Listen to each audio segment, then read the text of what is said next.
Dengan sistem perkuliahan yang menyenangkan, disertai internalisasi nilai-nilai Islam Ahlus Sunnah wal Jamaah, dan telah mengimplementasikan Merdeka Belajar Kampus Merdeka dengan muatan distingsi di setiap program studi. Unisma memiliki 10 fakultas dengan berbagai pilihan program studi yang telah terakreditasi. 10 program studi telah terakreditasi A dan unggul dari BAN PT. Unisma juga telah memiliki lembaga sertifikasi profesi berlisensi dari BNSP, bersertifikat ISO 9001-2015 dan lisensi internasional dari Microsoft. Sarana dan prasarana kampus yang representatif, indah, bersih, nyaman, dan kondusif memotivasi dan menginspirasi sivitas akademika untuk berkarya dan berprestasi. Pengembangan laboratorium yang semakin lengkap memberikan pelayanan kepada mahasiswa agar memiliki daya saing dan berkompetensi plus. Infrastruktur teknologi informasi Unisma telah berkembang pesat dengan didukung sistem informasi manajemen terpadu, penggunaan learning management system dalam pembelajaran daring yang terkoneksi ke sepada dikti, serta pengelolaan publikasi jurnal ilmiah secara online.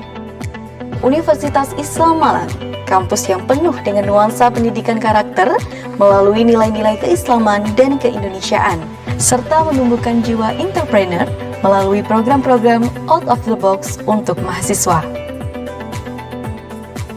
Jalinan kerjasama nasional dan internasional menghasilkan berbagai program kegiatan untuk meningkatkan mutu pendidikan yang menghasilkan lulusan kompetitif dan kooperatif. Hilirisasi penelitian yang dilakukan para dosen menjadi inspirasi mahasiswa dalam pengembangan ilmu pengetahuan dan pengembangan soft skill melalui berbagai kegiatan organisasi mampu menorehkan prestasi nasional dan internasional. Unisma, kampus unggul, telah meraih peringkat 44 nasional dari seluruh PTN-PTS se-Indonesia, peringkat 25 nasional kinerja kemahasiswaan, klaster 1 dalam capaian IQ, dan peringkat 1 PTNU se-Indonesia. Unisma, perguruan tinggi yang tepat untuk mencetak insan yang cerdas secara intelektual, spiritual, dan sosial. Mari bergabung bersama Unisma Malang, kampus unggul, berdaya saing, menuju World Class University. Unisma dari ilmu untuk Indonesia dan peradaban dunia.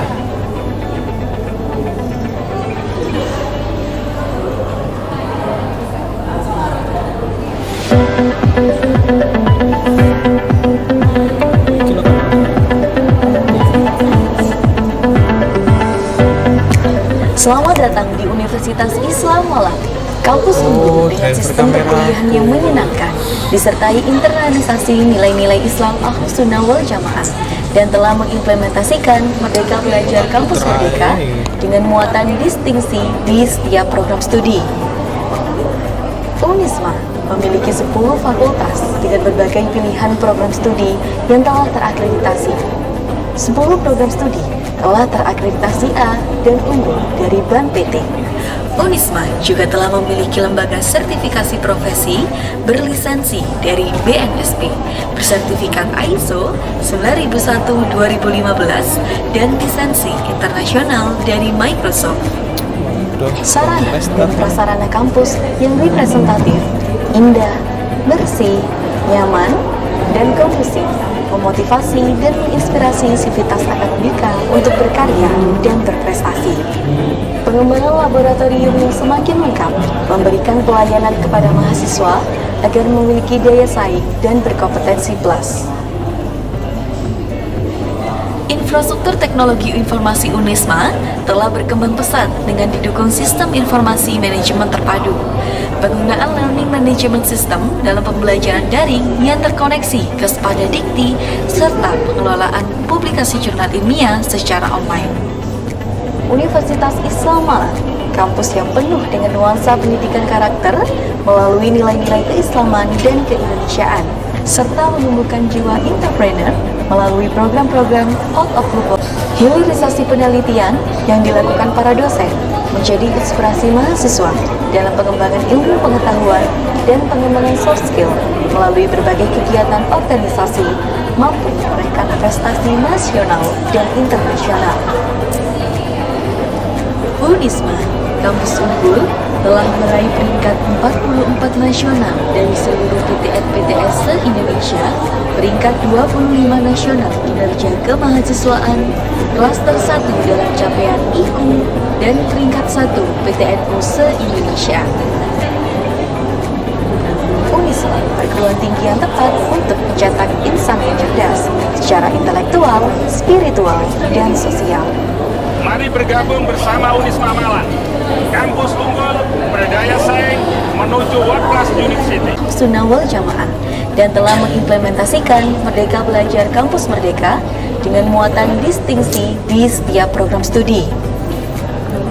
Unisma memiliki 10 fakultas dengan berbagai pilihan program studi yang telah terakreditasi. 10 program studi telah terakreditasi A dan unggul dari Bank PT. Unisma juga telah memiliki lembaga sertifikasi profesi berlisensi dari BNSP, bersertifikat ISO 9001-2015, dan lisensi internasional dari Microsoft. Sarana dan prasarana kampus yang representatif, indah, bersih, nyaman, dan kondusif, memotivasi dan menginspirasi sivitas akademika untuk berkarya dan berprestasi.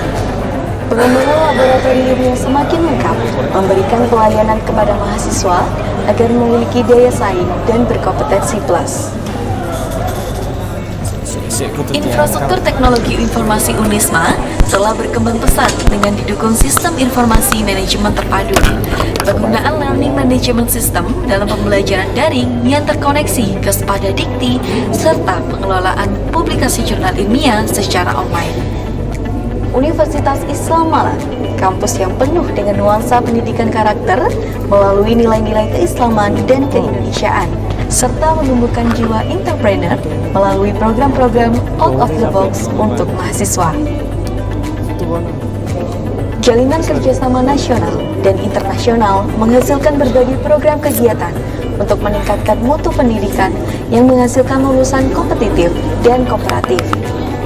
Hilirisasi penelitian yang dilakukan para dosen menjadi inspirasi mahasiswa dalam pengembangan ilmu pengetahuan dan pengembangan soft skill melalui berbagai kegiatan organisasi mampu menorehkan prestasi nasional dan internasional.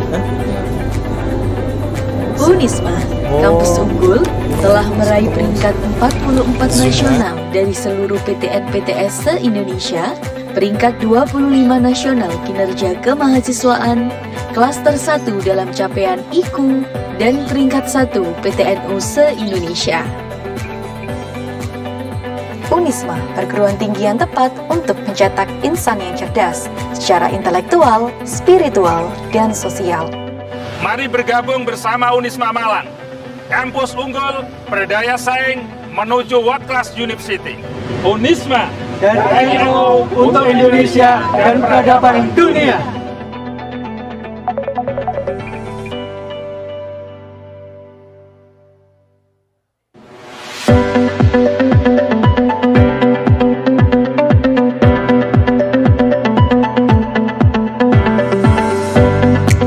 Selamat datang di Universitas Islam Malang, kampus unggul dengan sistem perkuliahan yang menyenangkan, disertai internalisasi nilai-nilai Islam Ahlus Sunnah wal Jamaah, dan telah mengimplementasikan Merdeka Belajar Kampus Merdeka dengan muatan distingsi di setiap program studi.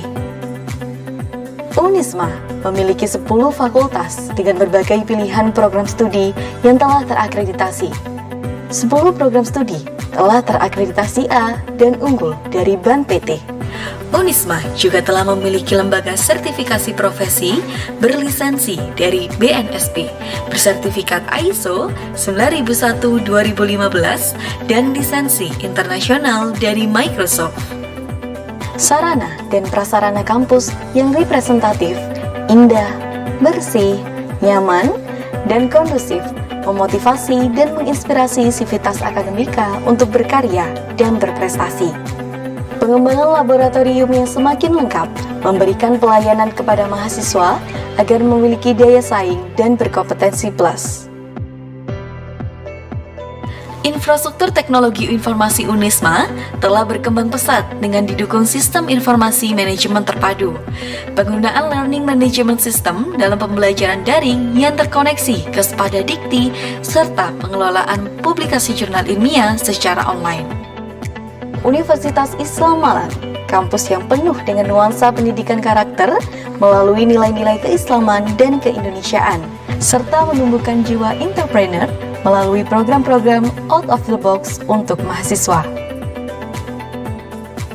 Jalinan kerjasama nasional dan internasional menghasilkan berbagai program kegiatan untuk meningkatkan mutu pendidikan yang menghasilkan lulusan kompetitif dan kooperatif. Hilirisasi penelitian yang dilakukan para dosen menjadi inspirasi mahasiswa dalam pengembangan ilmu pengetahuan dan pengembangan soft skill melalui berbagai kegiatan organisasi mampu menorehkan prestasi nasional dan internasional. UNISMA, kampus unggul, telah meraih peringkat 44 nasional dari seluruh PTN-PTS se-Indonesia, peringkat 25 nasional kinerja kemahasiswaan, klaster 1 dalam capaian IQ, dan peringkat 1 PTNU se-Indonesia. UNISMA, perguruan tinggi yang tepat untuk mencetak insan yang cerdas secara intelektual, spiritual, dan sosial. Mari bergabung bersama UNISMA Malang, kampus unggul, berdaya saing, menuju World Class University. UNISMA dan NU untuk Indonesia dan peradaban dunia.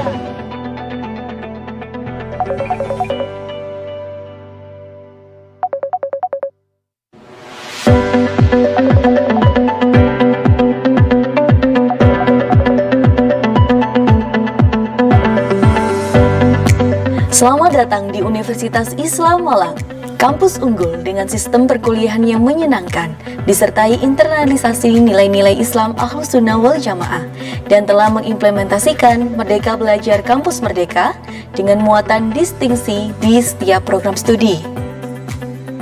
UNISMA memiliki 10 fakultas dengan berbagai pilihan program studi yang telah terakreditasi. 10 program studi telah terakreditasi A dan unggul dari BAN PT.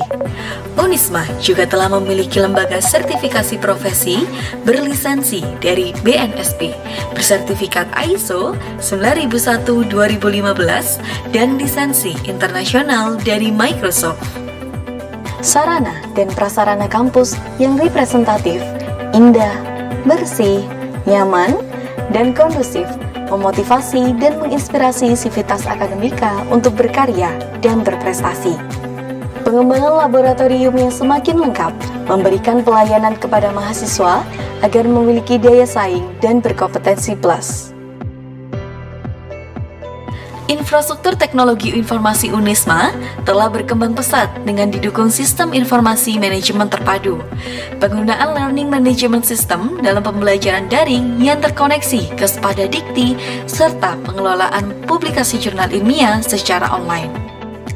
Universitas Islam Malang, kampus yang penuh dengan nuansa pendidikan karakter melalui nilai-nilai keislaman dan keindonesiaan, serta menumbuhkan jiwa entrepreneur melalui program-program out of the box untuk mahasiswa.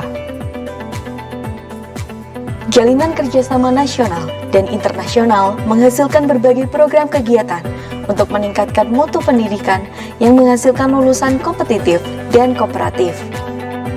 Hilirisasi penelitian yang dilakukan para dosen menjadi inspirasi mahasiswa dalam pengembangan ilmu pengetahuan dan pengembangan soft skill melalui berbagai kegiatan organisasi mampu menorehkan prestasi nasional dan internasional.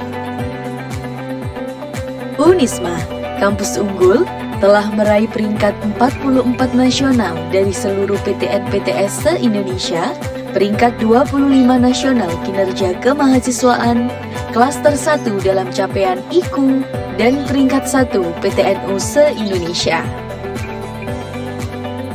UNISMA, perguruan tinggi yang tepat untuk mencetak insan yang cerdas secara intelektual, spiritual, dan sosial. Mari bergabung bersama UNISMA Malang, Kampus unggul berdaya saing menuju World Class University. Unisma dan NU untuk Indonesia dan peradaban dunia.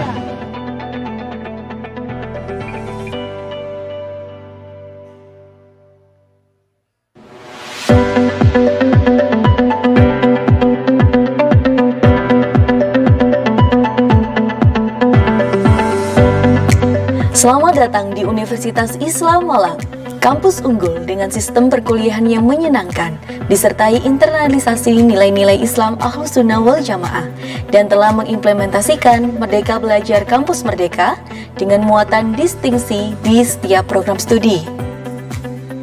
Unisma memiliki 10 fakultas dengan berbagai pilihan program studi yang telah terakreditasi. Assalamualaikum warahmatullahi wabarakatuh. Good morning, ladies and gentlemen. A very warm greetings to each and every one of you. Welcome to Universitas Islam Malang, Faculty of Administrative Science for International Seminar 2022. Honorable Rector Universitas Islam Malang, Profesor Dr. Haji Maskuri, MSI, Respectable Dean of Faculty of Administrative Science Universitas Islam Malang, Dr. Hajah Rini Rahayu Kurniati, MSI, along with the ranks, distinguished speakers in international seminar today, Assistant Professor Adam bin Haji Jaid, Director of Technology and Multimedia Center, University Islam Sultan Sarif Ali, Brunei Darussalam, T.S. Dr. Lee T. Chuan, Faculty of Technology Management and Business, University Tun Hussein on Malaysia, Professor Haji M. Masud Said MM, PhD, Director of Postgraduate Programs, Universitas Islam Malang. We would also like to recognize all of the lecturers, staffs, and committee who held this international seminar.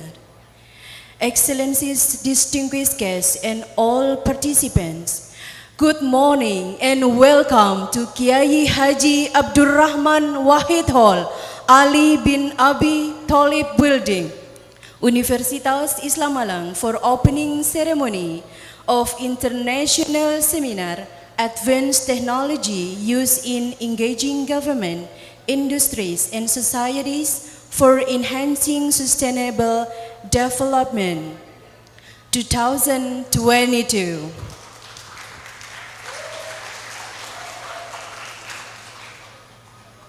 Bismillahirrahmanirrahim. Alhamdulillahirrabbilalamin. Wassalatu wassalamu ala asrafil anbiya wal mursalin. Sayyidina wa maulana Muhammadin wa ala alihi wa sahbihi ajma'in. Amma ba'du.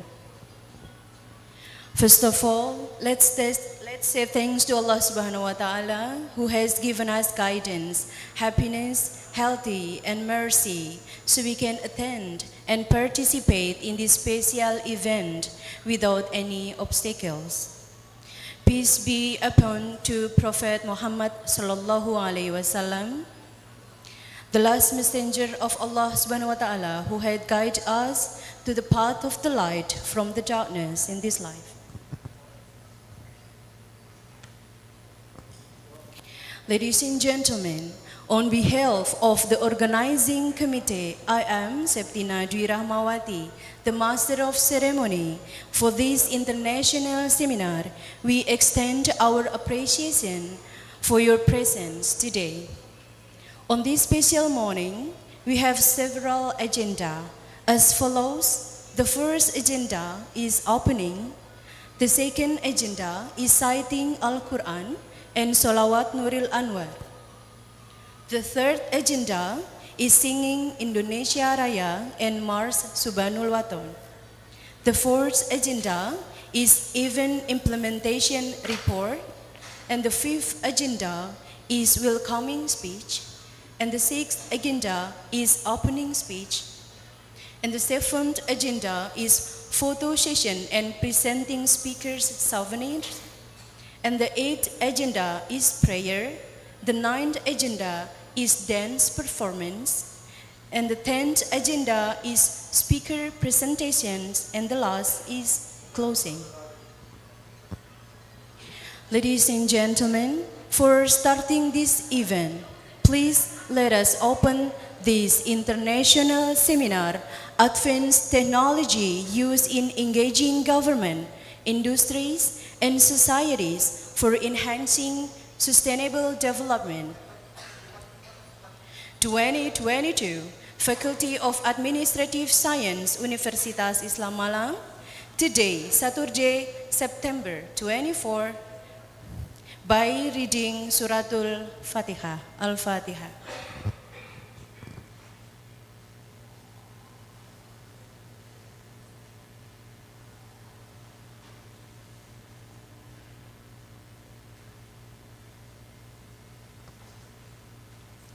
Ladies and gentlemen, to the second agenda is citing Al-Quran and Salawat Nuril Anwar. To the committee, time is yours.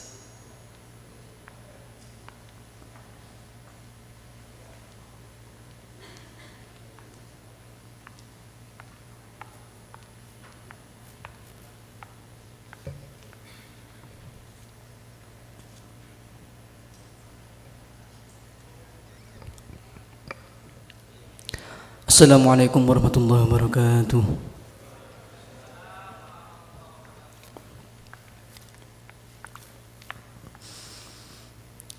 A'udzu billahi minasy syaithanir rajim.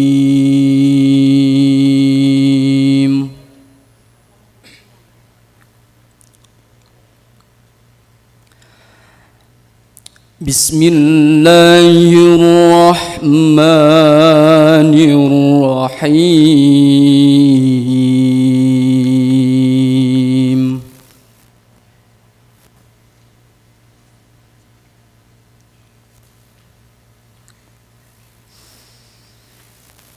Ya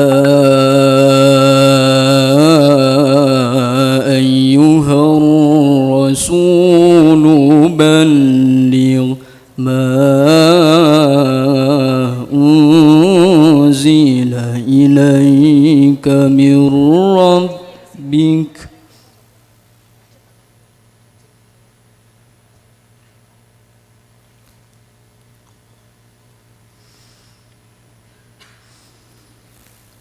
وإن لم تفعل فما بلغت رسالته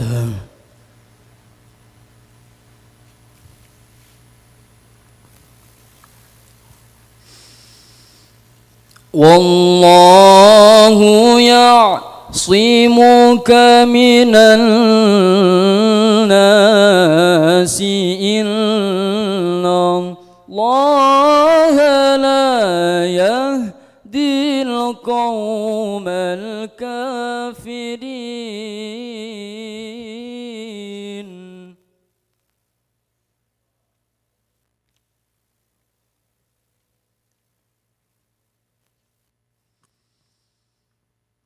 قل يا أهل الكتاب لستم على شيء حتى تقيموا التوراة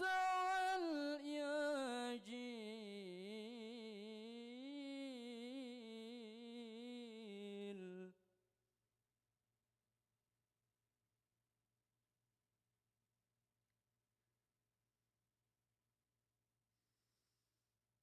حتى تقيموا التوراة والإنجيل وما أنزل إليكم من ربكم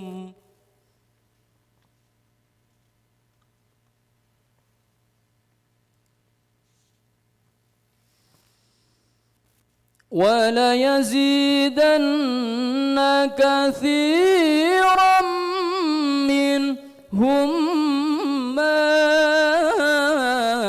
أنزل إليك من ربك طغيانا وكفرا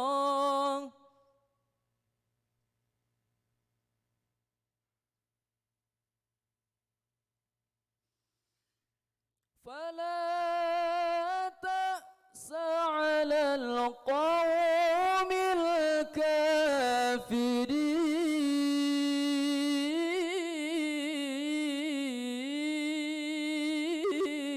الكافرين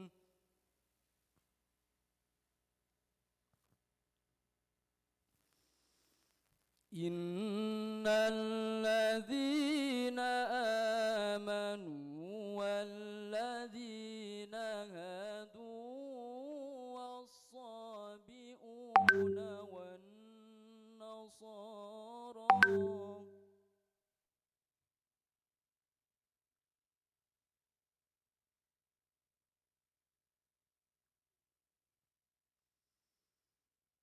والصابئون والنصارى من آمن بالله واليوم الآخر وعمل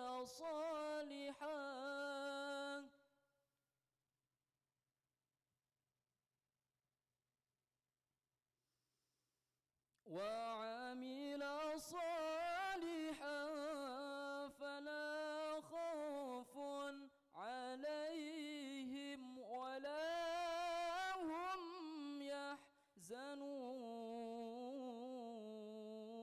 يحزنون وعمل صالحا فلا خوف عليهم ولا هم يحزنون صدق الله العلي العظيم اللهم صل على سيدنا محمد اللهم صل على نور الأنوار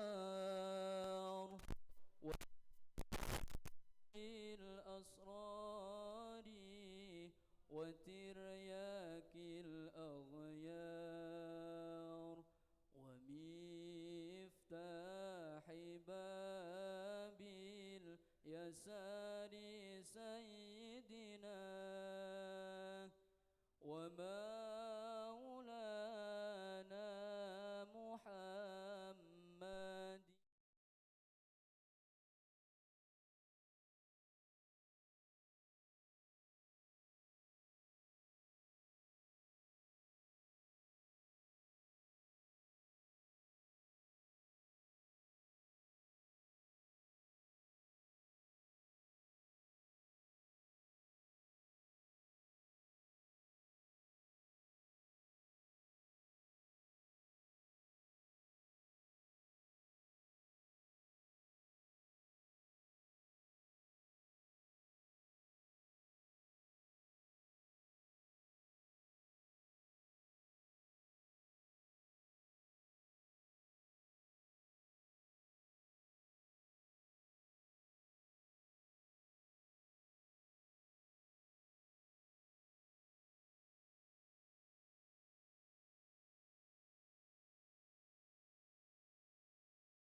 المختار وآله الأطهار وأصحابه الأخيار عدد نعم الله وإفضاله عدد نعم الله وإفضاله اللهم صل على نور الأنوار وسر الأسرار وترياك الأغيار ومفتاح باب اليسار سيدنا ومولانا محمد المختار وآله الأطهار وأصحابه الأخيار عدد نعم الله وإفضاله عدد نعم الله وإفضاله والسلام عليكم ورحمة الله وبركاته.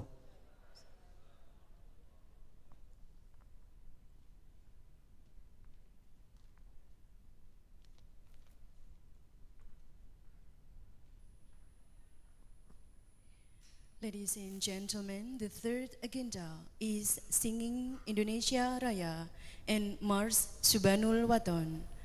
We would like you to stand up.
كل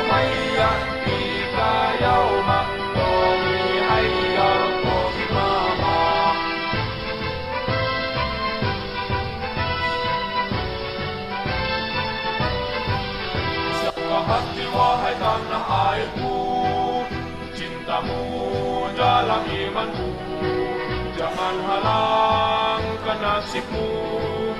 Bangkitlah hai bangsaku, pusaka hati wahai tanah airku, cintamu dalam imanku, jangan halangkan nasibmu. Bangkitlah hai bangsaku, Indonesia negeriku, engkau panji martabatku. Siapa datang mengancammu, kan binasa di bawah tulimu. Siapa datang mengancammu, kan binasa di bawah tulimu.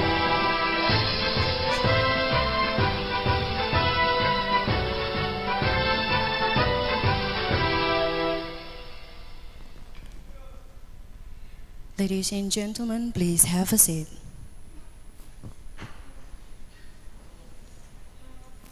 Thank you very much, ladies and gentlemen.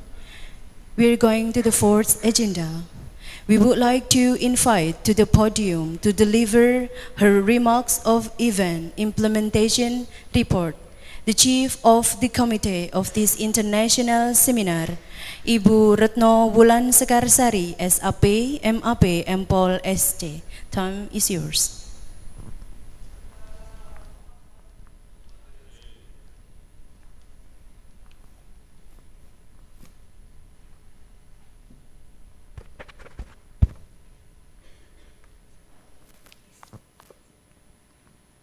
Assalamualaikum warahmatullahi wabarakatuh. The Honorable Professor Dr. Haji Maskuri, MSc, as a Rector of Universitas Islam Malang. The Honorable Dr. Hajah Rini Rahayu Kurniati, MSc, as a Dean of Faculty of Administrative Science, UNISMA. Distinguished speakers, Assistant Professor Dr. Adam bin Haji Jaid, as a Director of Technology and Multimedia Center, University Islam Sultan Syarif Ali, UNISA, Brunei Darussalam. Distinguished speakers, T.S. Dr. Lee Ti Chuan, from Faculty of Technology, Management and Business, University Tun Hussein On, Malaysia. Distinguished speakers, Professor Haji M. Masud Said, MM, PhD, as the Director of Postgraduate Program, University of Islam Malang. I am Retno Wulan Sekarsari, as a Chief of this committee of the International Seminar. I would like to address the process of organization of this seminar. This seminar is conducted as a continuation of the MOU between UNISA, UNISMA, and UTHM.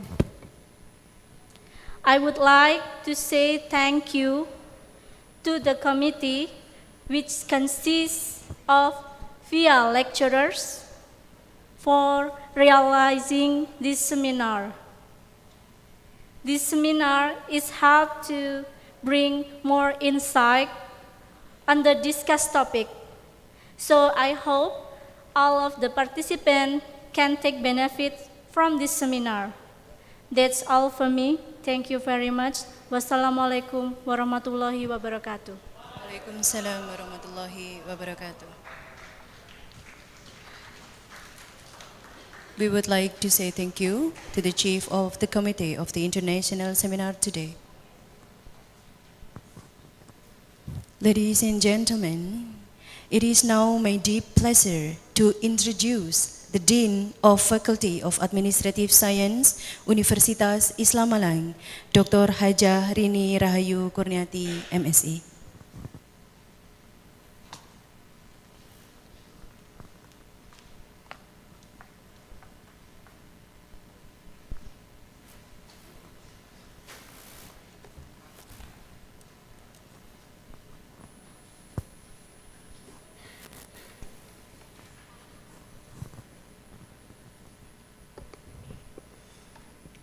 Assalamualaikum warahmatullahi wabarakatuh. Asyhadu an la ilaha illallah wahdahu la syarikalah. Asyhadu anna Muhammadan abduhu wa rasuluh. Allahumma sholli ala Muhammad wa ala alihi wa sahbihi ajmain, amma ba'du. The Honorable Rector Universitas Islam Malang, Bapak Profesor Dr. Haji Maskuri MSI, distinguished keynote speakers of our today's international seminar, Assistant Prof. Adam bin Haji Jaid, Director of Center for Technology and Multimedia, University Islam Sultan Syarif Ali Brunei Darussalam, Dr. Lee Ti Chuan, Faculty of Technology, Management and Business, University Tun Hussein on Malaysia, Prof. Mas'ud Said, MM PhD, Director of Postgraduate Program on Universitas Islam Malang, respectable Vice Deans of Faculty of Administrative Science, University Islam Malang, faculty members, students, and all participants. On behalf of faculty, first let me deliver our warmest welcome to all of you and extend our deepest appreciation to attendance today in this international seminar. We hope Allah Subhanahu wa Ta'ala bless us with guidance and success to reach our purpose. Ladies and gentlemen, this international seminar is aimed to develop both the faculty members and students insight on using advanced technology and engaging government, industry, and societies for enhancing sustainable development.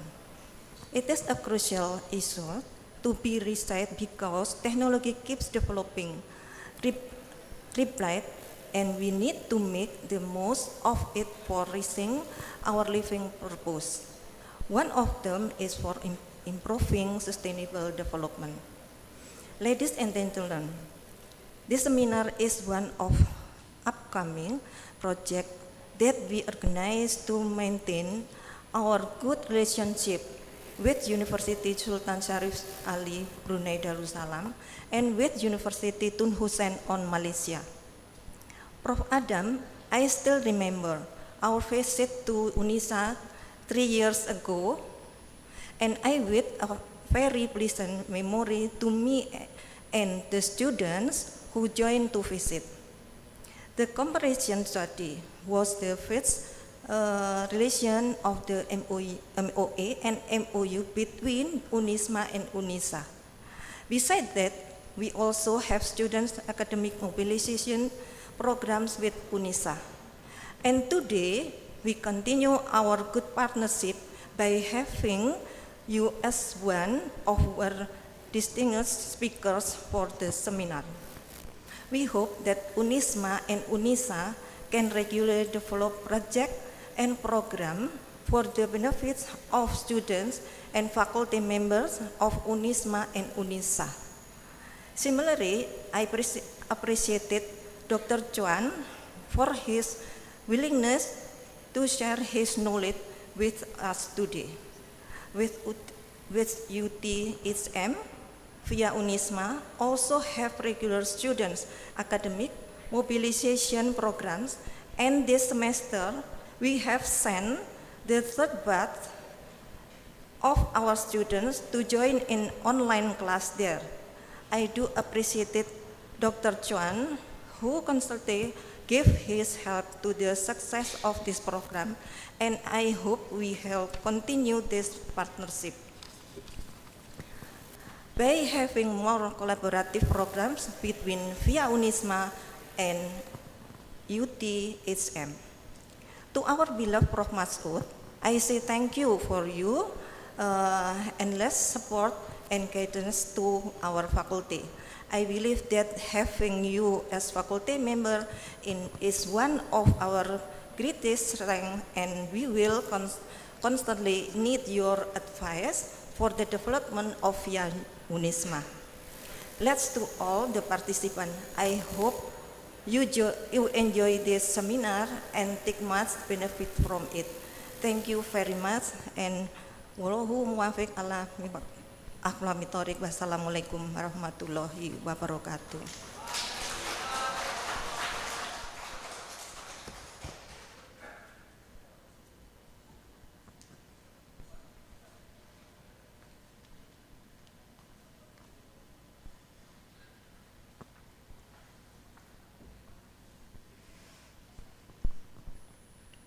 Excellencies, distinguished guests, ladies and gentlemen, it is our honor to have Rektor Universitas Islam Malang, His Excellency Professor Dr. Haji Maskuri MSE, to deliver an opening speech, and afterward we would like to request the Rector to officially open the International Seminar Faculty of Administrative Science 2022. Ladies and gentlemen, please welcome Rektor Universitas Islam Malang, Profesor Dr. Haji Maskuri, MSI. Bismillahirrahmanirrahim. Assalamualaikum warahmatullahi wabarakatuh.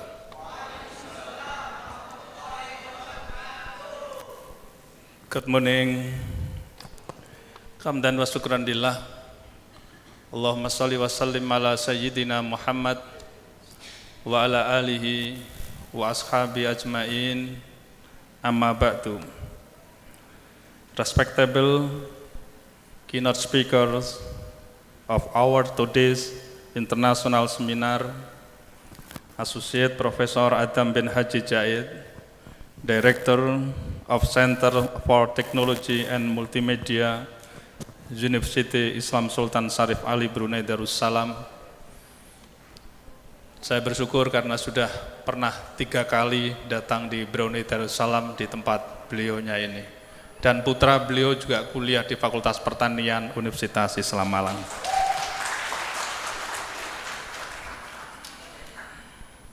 Dr. Leti Chuan, Faculty of Technology Management and Business, University Tun Hussein on Malaysia.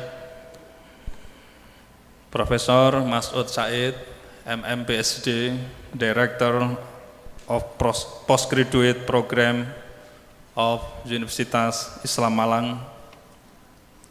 Respectable Associate Professor Dr. Rini Rahayu Kurniati, MSc, the Dean of Faculty of Administrative Science of Universitas Islam Malang, the Seminar Committee, Administrator, Faculty Member, Researcher, Student, and all participants of this international seminar. On behalf of Universitas Islam Malang, I am very happy to welcome our keynote speaker from Brunei Darussalam, Malaysia, and Indonesia. Welcome to Unisma Malang. Unisma Malang has been developing national and international collaboration and reputation through joint program, excellent services, and achievement. Our motto is from Nahdlatul Ulama for Indonesia and for the world civilization. This international seminar is very important for us to discuss the advancement of sustainable development technology used in government, industries, and societies. It is also a great moment for us to strengthen our principle with our college from Brunei Darussalam and Malaysia. The Ask of Technology for Sustainable Development Program is an innovative way to support the sustainable development goals set by the United Nations. We, at the university level, should not only think about the benefit for our current generation, but we also need to think about our next and future generation. Therefore, technology should be used wisely to protect our earth and to have sustainable, prosperous, harmonious, and better life. Therefore, the integration and implementation of technology for sustainable development program in any sector are important, not only for government, but also for industries and societies. Ladies and gentlemen, on behalf of Universitas Islam Malang, I would like to deliver my appreciation to the organizing committee from Faculty of Administrative Science of Universitas Islam Malang as the host who has prepared, organized, and conducted this international seminar successfully. We strongly believe that our scholarly meeting today can develop our innovation and creativity to advance social science and technology for us better and peaceful world. Ladies and gentlemen, I hope you can take benefit from this international seminar for your personal and professional development purposes. By saying Bismillahirrahmanirrahim, I officially open this international seminar with the theme Advanced Technology Used in Engineering, Government, Industries, and Society for Enhancing Sustainable Development, organized by Faculty of Administrative Science of Universitas Islam Malang. That's all from me. Wallahul muwaffiq ila aqwamit. Assalamualaikum warahmatullahi wabarakatuh.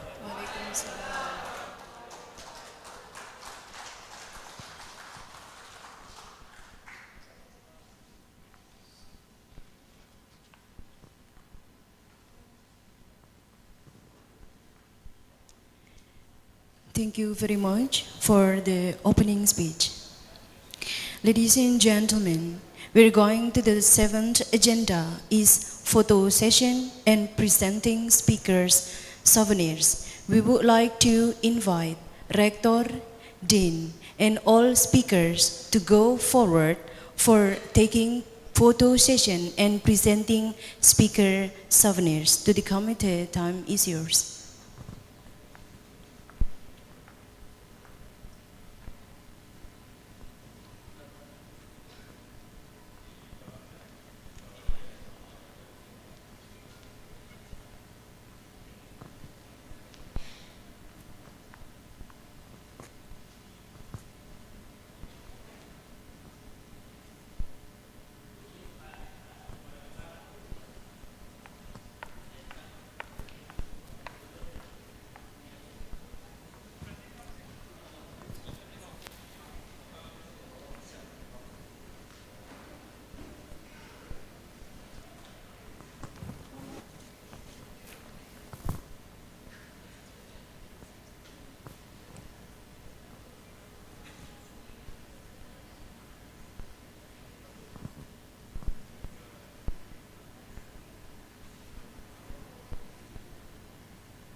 Now we are going to presenting speaker souvenirs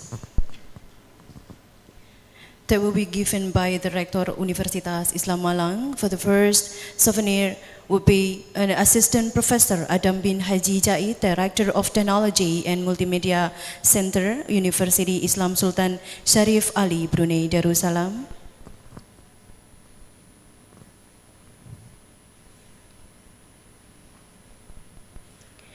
Now we are going to the second presenting speaker souvenirs. to Professor Haji M. Masud Said, MM PhD, that will be given by Rektor Universitas Islam Malang.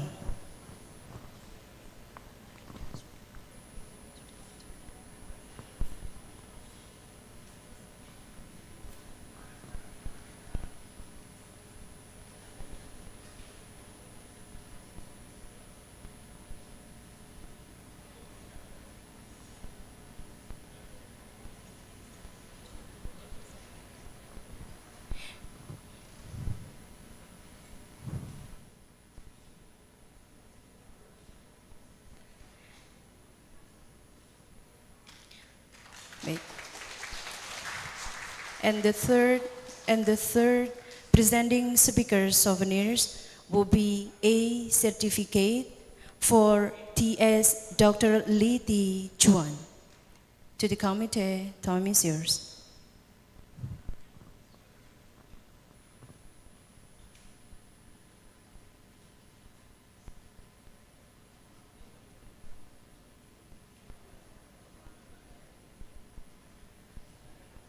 Thank you very much for coming and opening the speech to Rektor Universitas Islam Malang. And now we are going to presenting the speaker souvenirs. Good morning, TS Dr. Li Ti Chuan. Yeah, good morning. Good morning. We are going to present the speaker souvenirs for the first. Okay, to the committee, time is yours.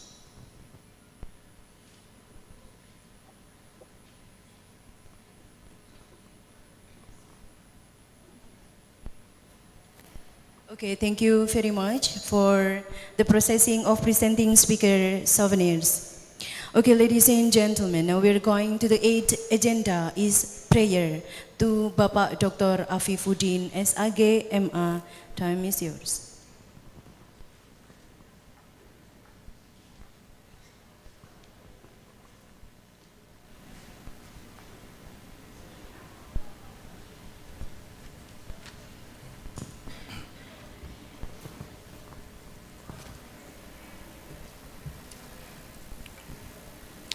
Assalamualaikum warahmatullahi wabarakatuh.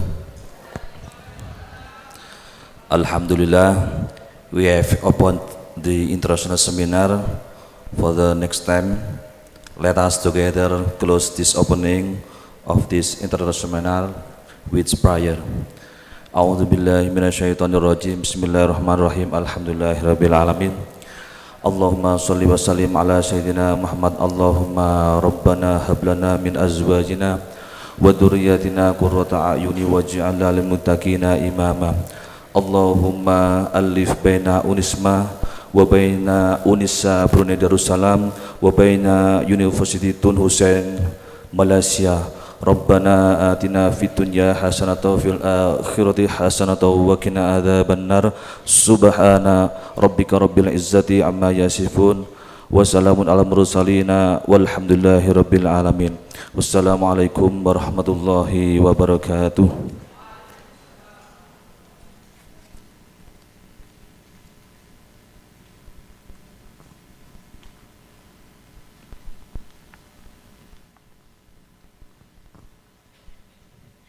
Amin, amin, ya Rabbal Alamin. Ladies and gentlemen, now we are going to the 9th agenda is dance performance.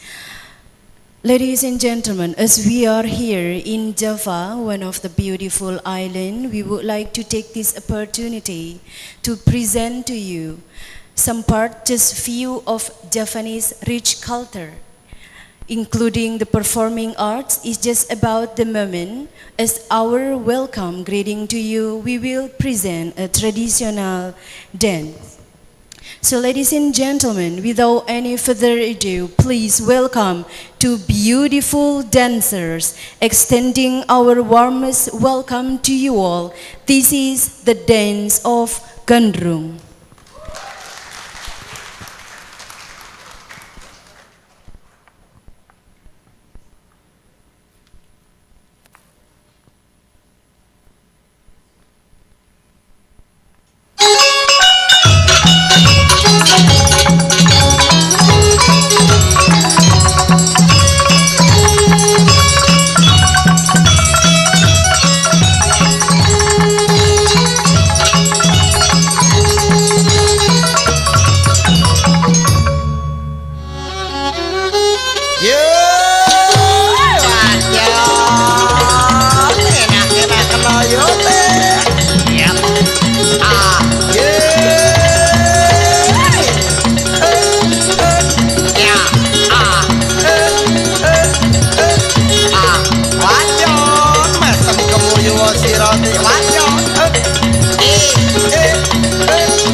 kang nomor 1 ben teko ndawung sar kawung urang termeno angkat sampur dimulai reget.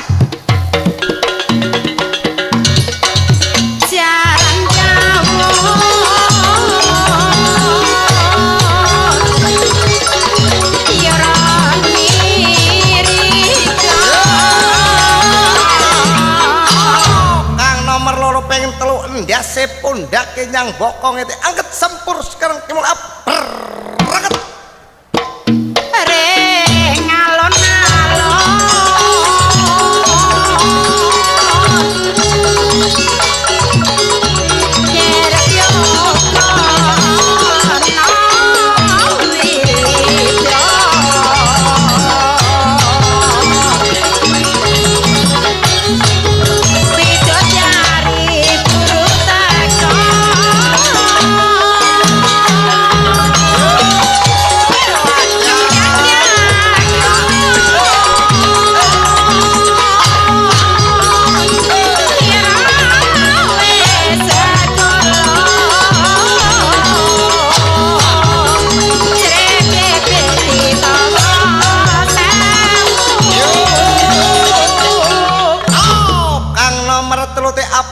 Nyepak kodon angkat sempur timur reget.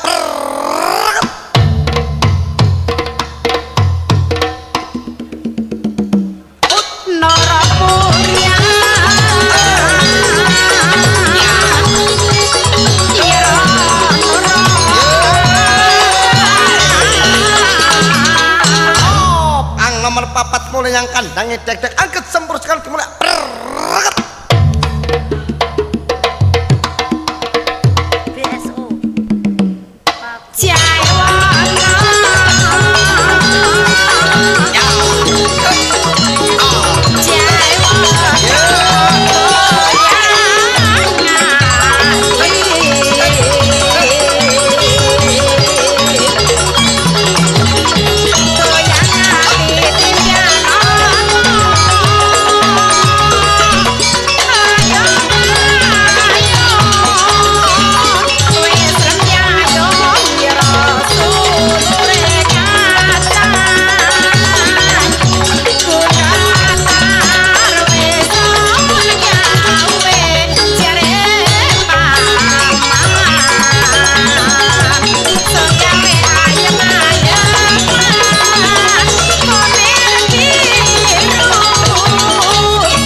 Very warm applause to the dancer. The student from Public Administration and the Business Administration, conducted by UKM BSO Paguyuban Pasaban and coordinated by the student of Administrative Science Faculty, Universitas Islam Malang. Well, we do hope the Gandrung dance present in this special morning will give you a great memory of the Java Island, and that memory will invite you back to explore Java and Indonesia in the near future. Excellencies, ladies and gentlemen, we now come to the end of this closing ceremony. On behalf of the host and the committee, we would like to extend once again our deepest appreciation to you all for your support and participation. We wish you enjoy this international seminar and all presentation and have a safe journey back home. Once again, I'm going to read pantun. Ke Malang membeli sepatu. Cakep. Sepatu baru warna merah. Semoga seminar ini memberi banyak ilmu untuk menjadi berkah bagi kita semua. Amin, amin. Ya Robbal Alamin. Thank you very much for your coming and presentation. Now we are going to the main session of the speaker presentation.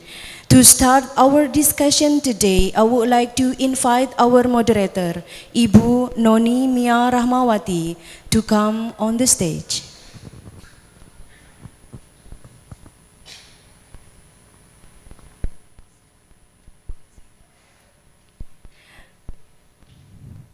Please welcome to Assistant Professor Adam bin Haji Jaid, Director of Technology and Multimedia Center, University Islam Sultan Syarif Ali, Brunei Darussalam, and also T.S. Dr. Lee T. Chuan, Faculty of Technology, Management and Business, University Tun Hussein on Malaysia, that now he's joining us on Zoom, on a Zoom room meeting. And the third is Professor Haji M. Masud Said MM PhD, Director of Postgraduate Programs, Universitas Islam Malang.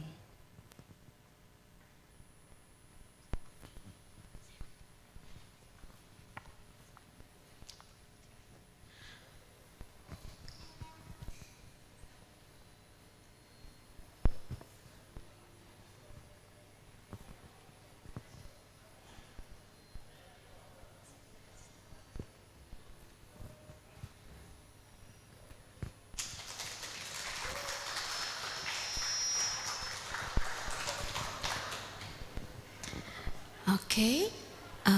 Assalamualaikum warahmatullahi wabarakatuh. Good morning, ladies and gentlemen. My dear students, especially. Before we start our discussion today, first of all, I would like to say hello to our participants who are here with us in this Kiai Haji Abdurrahman Wahid Hall, as well as our participants who join online via Zoom. Good morning to every one of you. And also, I would like to say hello to Dr. Lee T. Chuan, as one of our speakers who joined with us from Malaysia via Zoom. But before that, I would like to say good morning. Assalamualaikum, Prof. Adam and Prof. Masud. Thank you very much for willing to share your insights with us today. Before we start with our speakers, I would like to inform you to all of the participants about how we're going to perform this discussion. So our first speaker will be Assistant Professor Dr. Adam bin Haji Jaid from University Islam Sultan Syarif Ali Unisa Brunei Darussalam. And then our second speaker will be T.S. Dr. Lee T. Chuan from University Tun Hussein on Malaysia. And then the last speaker for our today's international seminar will be Professor M. Masud Said, PhD, our beloved lecturer from VIA. And then after the last session, after the last discussion from Prof. Masud, we will open a question and answer session for 30 minutes. So for the audience, I need you to prepare your question well. And then at the end of the session, we will open a question and answer session for you. Without further ado, I invite Assistant Professor Dr. Adam bin Haji Jaid to start his presentation.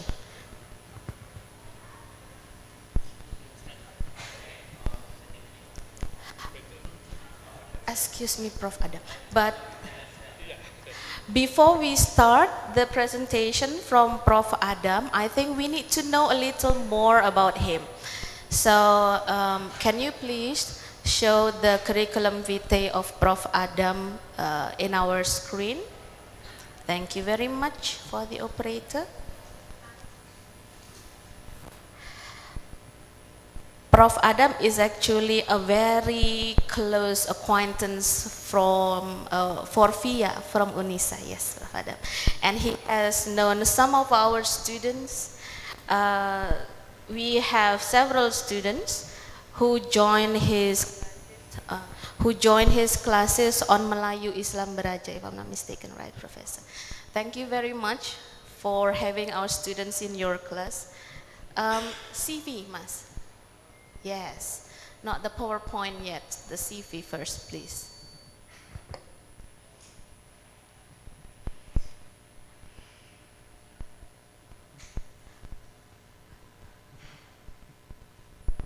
Okay, while waiting, so Assistant Professor Dr. Adam bin Haji Jahid. Okay, thank you very much.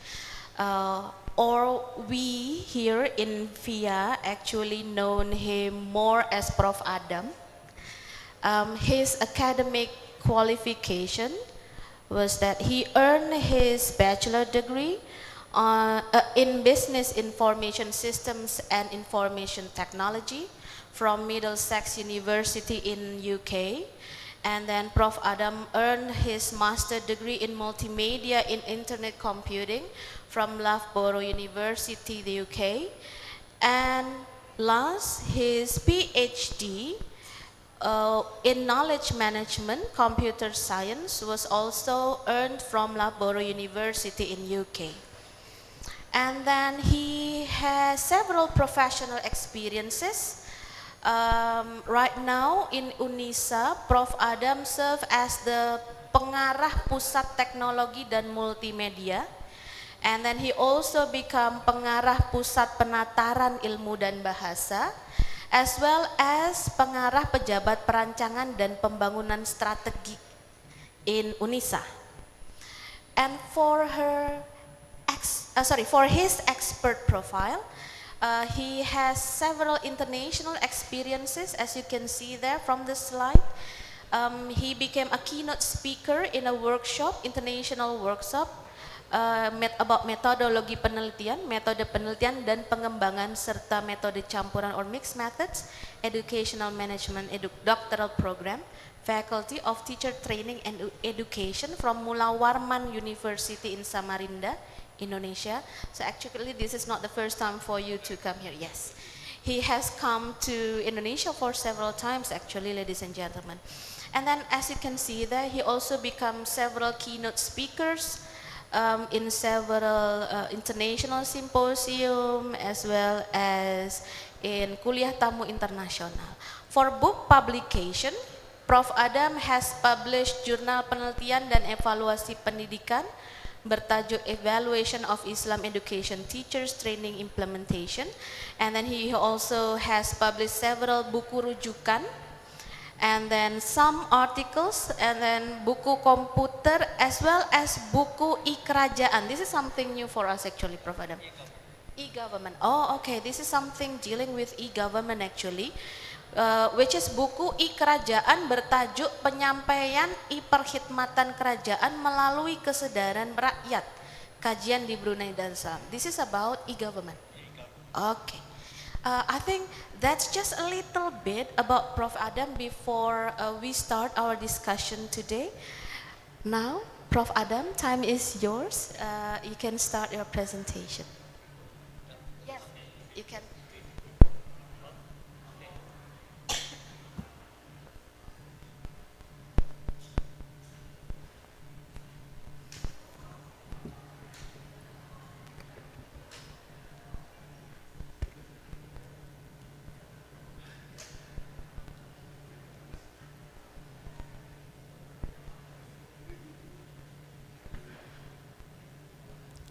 Bismillahirrahmanirrahim. Alhamdulillahi Rabbil Alamin. Wassalatu wassalamu ala ashrafil anbiya'i wal mursalin Sayyidina Muhammadin wa ala alihi wa sahbihi ajma'in. Assalamualaikum warahmatullahi wabarakatuh.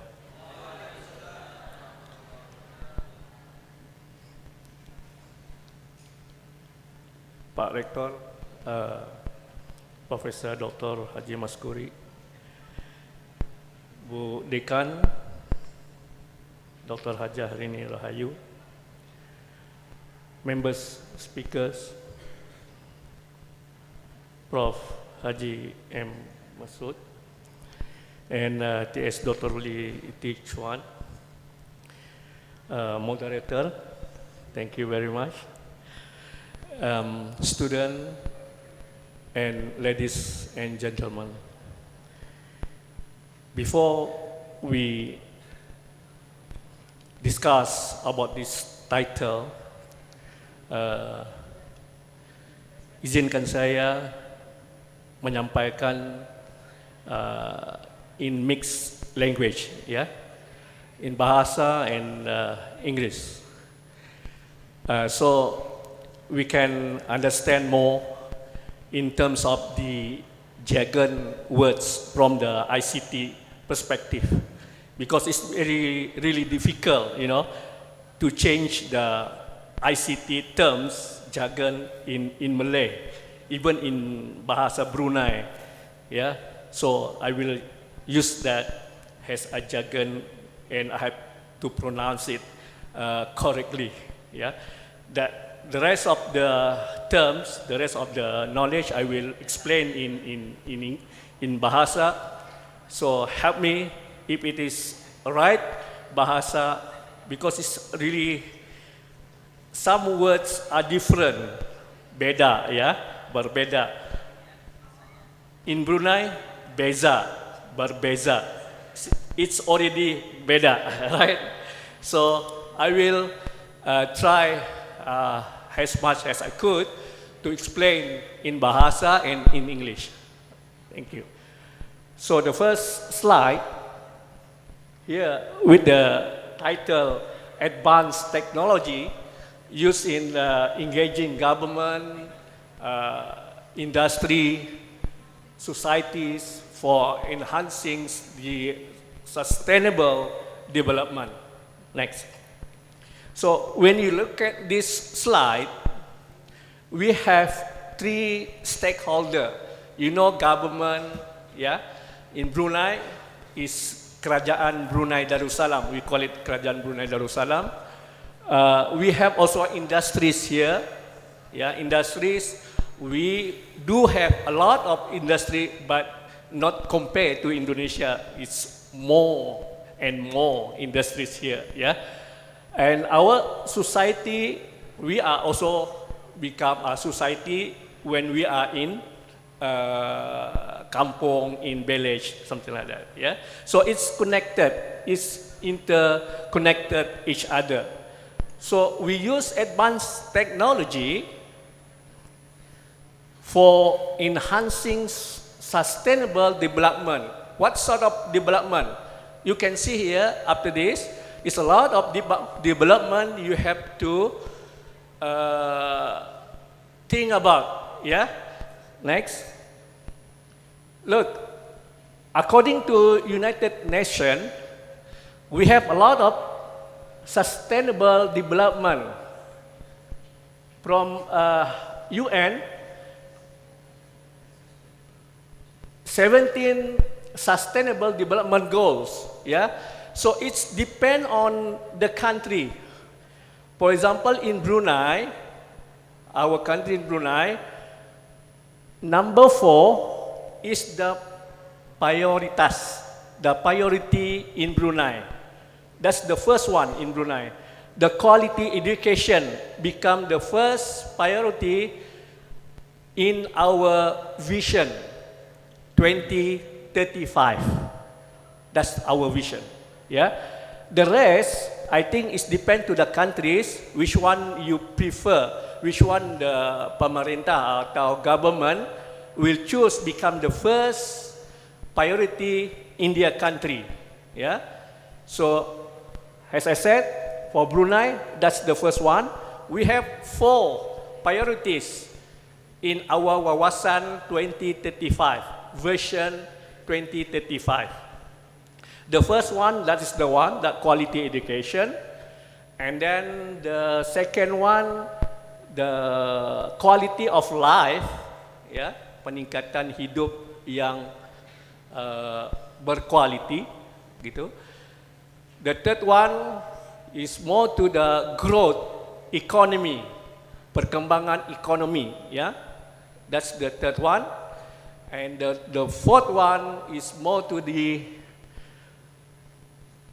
good health, ya, kesehatan yang sempurna. That's our prioritas in Brunei, according to the VC version 2035, right? Okay, well, the other sustainable development, the rest of another sustainable development, we will come to the next slide. Here there's another more development, yeah, and you can you can read more detail from the link I put it there, down there, right? So I'm not sure here in Indonesia which goal, which development is more priorities, more prioritas, yeah, here in Indonesia. I think it will cover by Professor later on, yeah. So look at number one, for example, no poverty. That's the goal. Maybe it's more suitable here, yeah, compared to Brunei, for example.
Can change to another color, for example, the blue color. Or I can play all the color, for example. Yeah, I can play all the color. Yeah, yeah. Or else I put it in white color, that's enough. Or I just stop it, right? So it's just a simple IoT, the Internet Things, that you can control from your handphone, yeah, anything. Not only the lamp, but you can control your microwave, you can control your TV, you can control anything.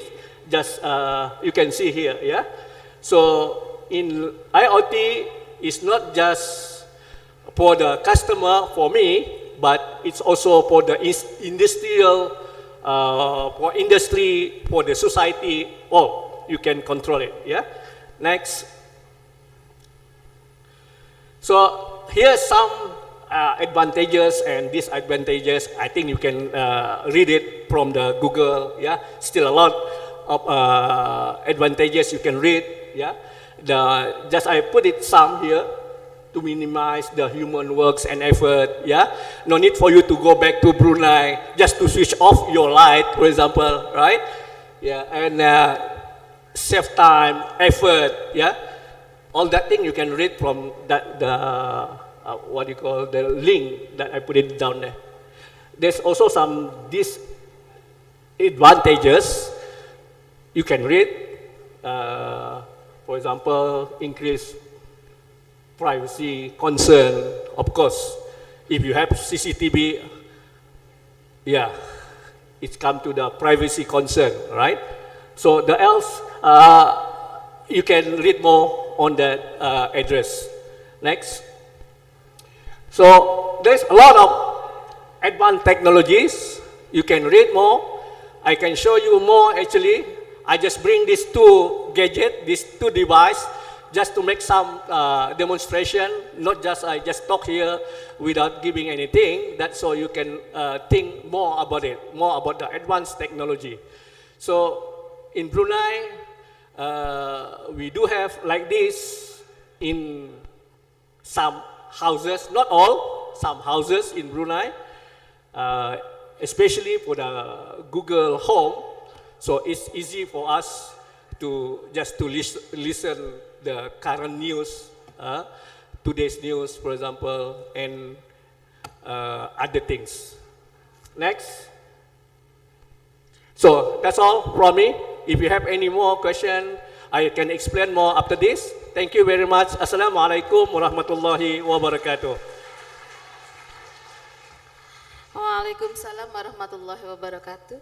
Thank you very much, Prof. Adam. You have experienced a demonstration of Internet of Things, dear participants. So you can see something can changes from your handphones. So actually you can control almost everything from your gadget, and this is because of a kind of advanced technology called Internet of Things. So that was a wonderful demonstration also, Prof. Adam. Thank you very much for showing us that. Participants, ladies and gentlemen, we now move to our second speaker from University Tun Hussein On, Malaysia. TS Dr. Lee T. Chuan. Dr. Chuan. Hello, I'm here. Can you hear my voice? Dr. Chuan. Good morning. How are you today, Dr. Chuan? I'm very fine. Can you hear my voice? Yes, clearly. Thank you very much. Dr. Chuan, can you please, Mas Operator, can you please show Dr. Chuan's CV first, please, before he start his presentation?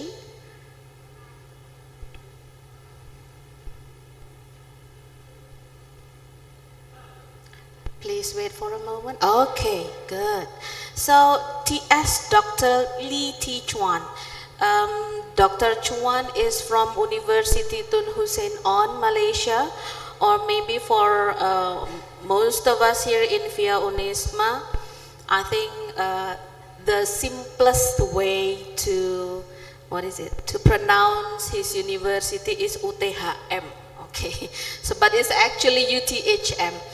The academic qualification for Dr. Chuan is that he got his diploma in mechanical engineering from University Tun Hussein on Malaysia in 2010, and then he earned his bachelor degree in mechanical engineering also from University Tun Hussein on Malaysia in 2013, and the last one he got his PhD also in mechanical engineering from University Tun Hussein on Malaysia in 2016.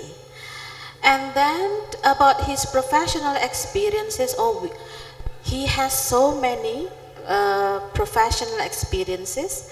He was the maybe he is still the principal researcher in bioactive material centers in University Tun Hussein on Malaysia, and then and then he also is an affiliate researcher in manufacturing technology management also in University Tun Hussein on Malaysia, and then he also is a head of department.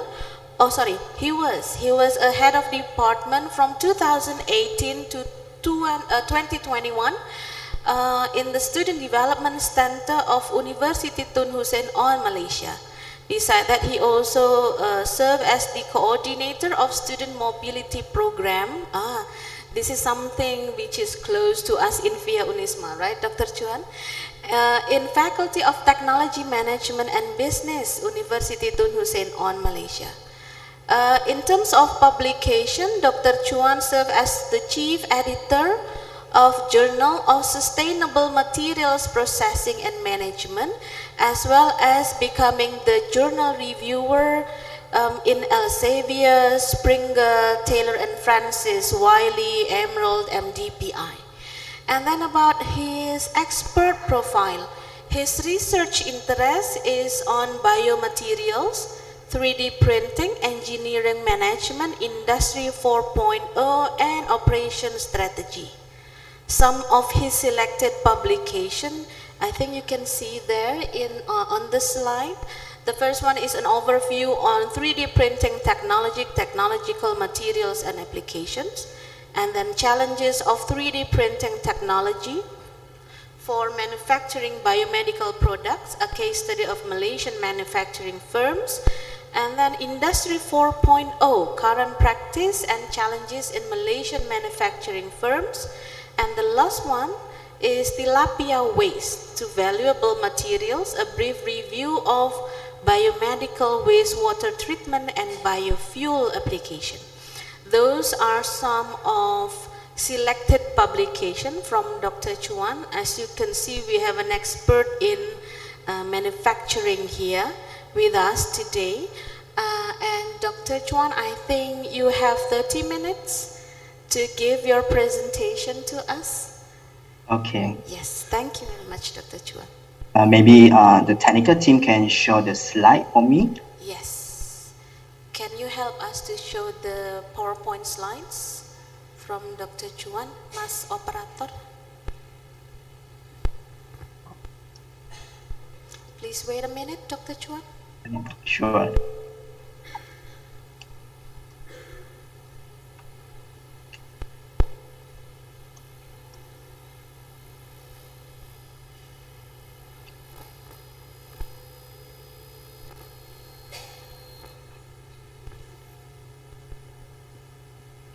Maybe the first slide.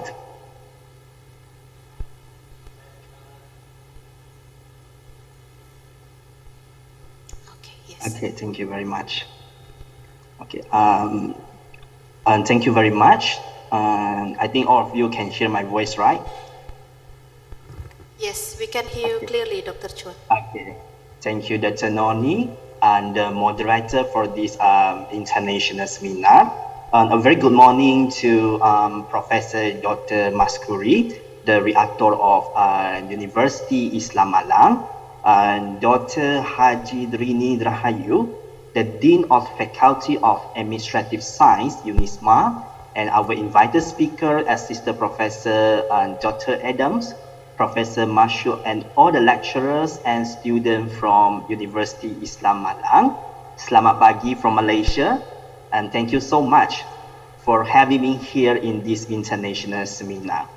So in the following 30 minutes lectures, I will try to provide an overview and also insight into how the advanced technology of Industry 4.0 enhance the sustainable development of industry and also society.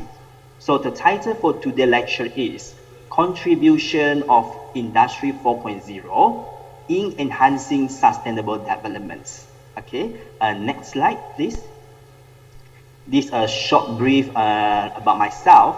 My name is TS Dr. Li Chuan. Maybe most of you do know what is TS.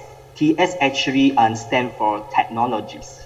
Okay, as mentioned by Dr. Noni, I finished my diploma until PhD in mechanical engineering at SEM University, which is University Tun Hussein, Malaysia. So I am very proudly to say that I am the original product from University Tun Hussein, Malaysia. And my research interest, I consider myself as a multidisciplinary researcher because my research interests vary from material science, okay, for example, biomaterial, wastewater treatment, to 3D printing, engineering management, Industry 4.0, and operations strategy. So if you have anything you want to ask me, you could contact through email and also my phone.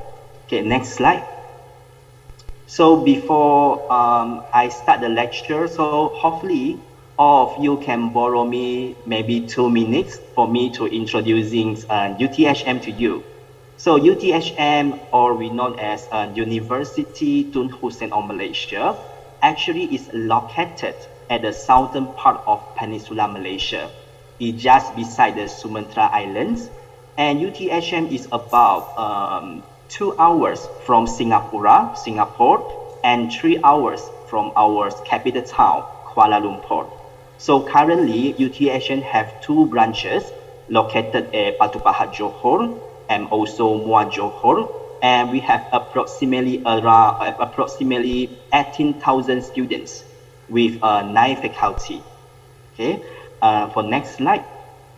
This is some facilities in UTHM. For the first figure, as you can see, this is the library of the UTHM, and the library is the largest library in Southeast Asia. Okay, the library name is Perpustakaan Tun Aminah, and the second figure is the very beautiful and awesome mosque, and the third figure is we have swimming pool. And for your information, in Malaysia, only few public university has a swimming pool in their in their campus. And the last figure is the lakeside view of UTHM. So I hope if maybe one day you want to continue your study to master or PhD level, maybe you can consider UTHM as your first choice, maybe. Okay, maybe next slide. So without further ado, this is the content for today's lectures. I will divide it into 3 parts. The first part is I will explain to you what is advanced technology, and the second part is I will explain to you what is sustainable development, and last but not least, I will explain to you how Industry 4.0 help us to achieve the sustainable development. Okay, next slide. In general, when we talk about advanced technology, okay, as mentioned by Assistant Professor Adams, we always relate to the automation, data exchange, or maybe Industry 4.0. So maybe a lot of you already know what is Industry 4.0, but let me explain a little bit, okay, before we go through deeper. So basically, industrial revolutions happen 4 times. So for the first time, humans only know how to generate the electricity by using water, maybe by using steam power. So at the second revolution industry, we already try to mass produce our product. We try to assemble some production line, we have very stable electricity in order for us to produce our product or maybe service in mass productions. So for the third industrial revolution, we already know how to use computer or maybe system to produce our product. But bear in mind that in this stage, all the computer and system is separated. They operate individually, meaning that they are not connected to each other. So for the current industrial revolution, IR 4.0, Industrial Revolution 4.0, all the machine, all the system is interconnected to each other, meaning that they can communicate to each other and they are connected and not separated like Industry 3.0. That's why at this stage, we need 5G network. Currently, we are using 4G, right? But for Industry 4.0, we need to use 5G network because 5G network, they have a higher speed and it will make the communication between the machine and the system become more easier and faster. And for your information, Malaysia, we still start in Industrial Revolution 2.0 and also 3.0 because most of the company and industry in Malaysia, we are in small and medium scale. It's SME, small and medium enterprise. So for them to implement Industry 4.0 in their factory, in their industry is very hard because due to the budget constraint and also expertise constraint. That's why in Malaysia, we still start in Industry 2.0 and also 3.0. Only few companies, especially multinational company, they are implementing Industry 4.0 in their factories. Okay, so maybe in Indonesia, I think the scenario is almost same as Malaysia. Most of the company still implementing Industrial Revolution 2.0 and 3.0 because Industry 4.0 is too new for us and we need to have a lot of money, a lot of capital in order to implement Industrial Revolution 4.0. So next slide. And what is Industry 4.0 look like? Maybe you already heard for 1,000 times Industrial Revolution 4.0. But actually it looked like the movie that you have watched previously, maybe Terminator, Bumblebee, Transformer. The Industry 4.0 is almost exactly look like what happened in the movie. The robots, okay, we will embed artificial intelligence, AI in the robot. And the robot will perform the human task. And the robot will become our friends. And the robot maybe will become maybe one part of our daily life, and they can communicate to each other. Robot A can communicate to robot B. This is what exactly Industry 4.0 look like in factory and also society. But the movie is maybe a little bit over. It's not the real Industry 4.0, but it's exactly almost similar to the movie.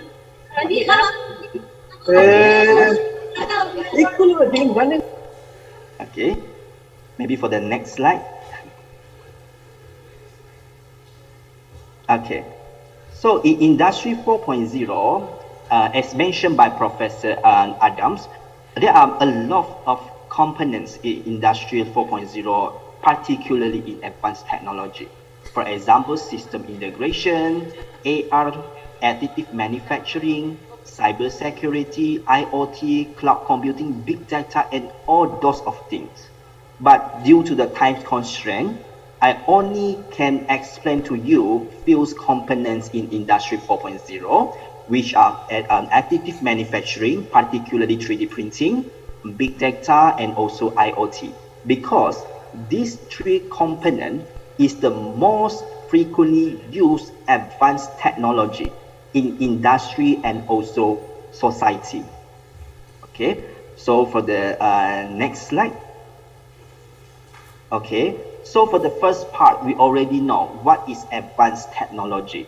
So again, advanced technology, we always refer to Industry 4.0, and Industry 4.0, the core technology is artificial intelligence, AI.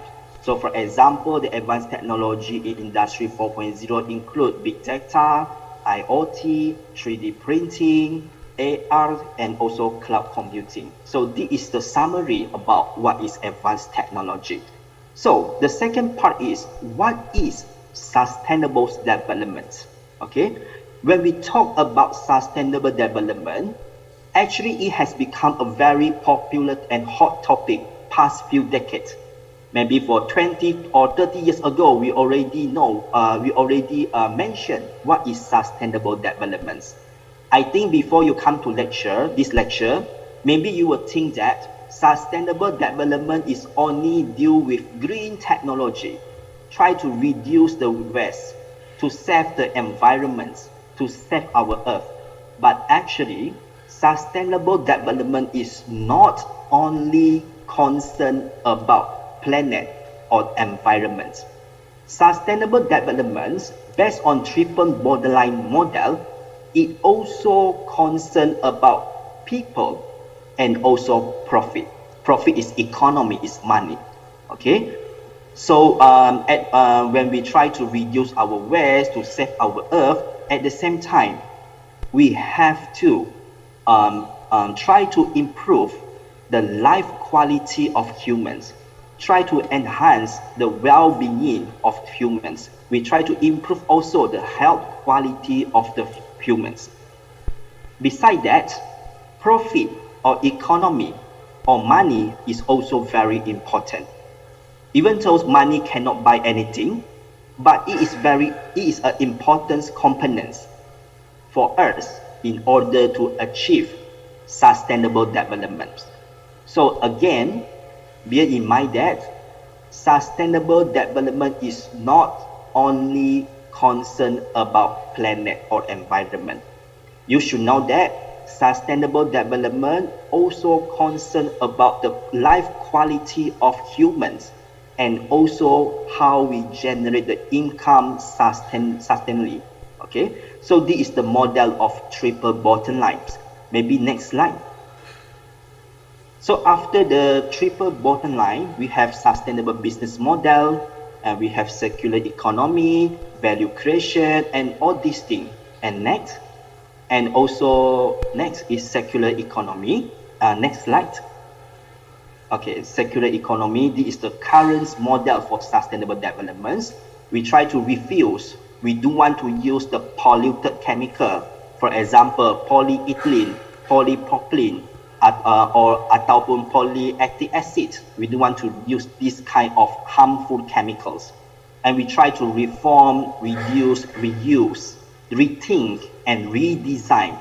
We try to design our product into eco-friendly products. Okay, this is another model of circular sustainable development. And next slide. As mentioned by Assistant Professor Adam, sustainable development also we can refer to SDG. There are 17 goals in SDG. So, in my opinions, okay, even though we have a lot of the models like sustainable development goal, we have circular economy, but all these models actually derive from the triple bottom lines, meaning that they still concern about planet, profit, and also people. That's why, in my opinion, triple bottom line is the mother for all the current models. Even though there are different components in different models, but basically they are focused on how to balance planet, people, and profit at the same time. Okay, next slide. So in summary, I already tried to explain to you what is sustainable development, and hopefully after the lecture, you are not thinking that sustainable development is only concerned about environment. Okay, it's also concerned about people and also economy, the profit.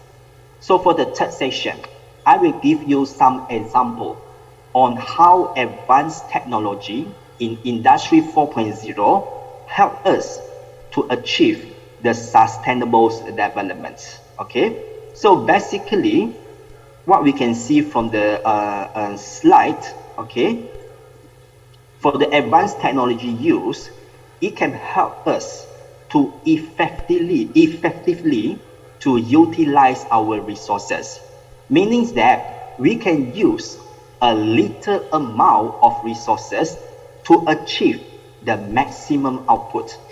At this stage, we can save a lot of money because we only use a little bit amount of the materials to produce our product. At the same time, we are trying to reduce the workload of humans. We know that if we are working in industry, we are very tired because every day we are doing the same routine job. That's why technology, for example, AI and also robotics, will help us to reduce the workload. So you can see that the advanced technology actually help us to achieve the sustainable development. For example, profit, it already help us to reduce the cost of the raw material.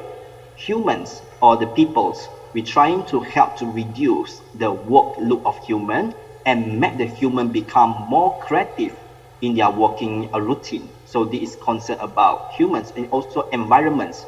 We are trying to reduce the material wastage. This also will help to reduce the impact on the environment. So next slide. So this is the example, okay, how the advanced technology is used to achieve the sustainable development. Okay, as you can see, the first example is smart factory. Maybe just now, Assistant Professor Adam already explained to you a little bit an introduction what is smart factory. But basically, smart factory, we are trying to use some renewable energy in order to reduce the carbon emission.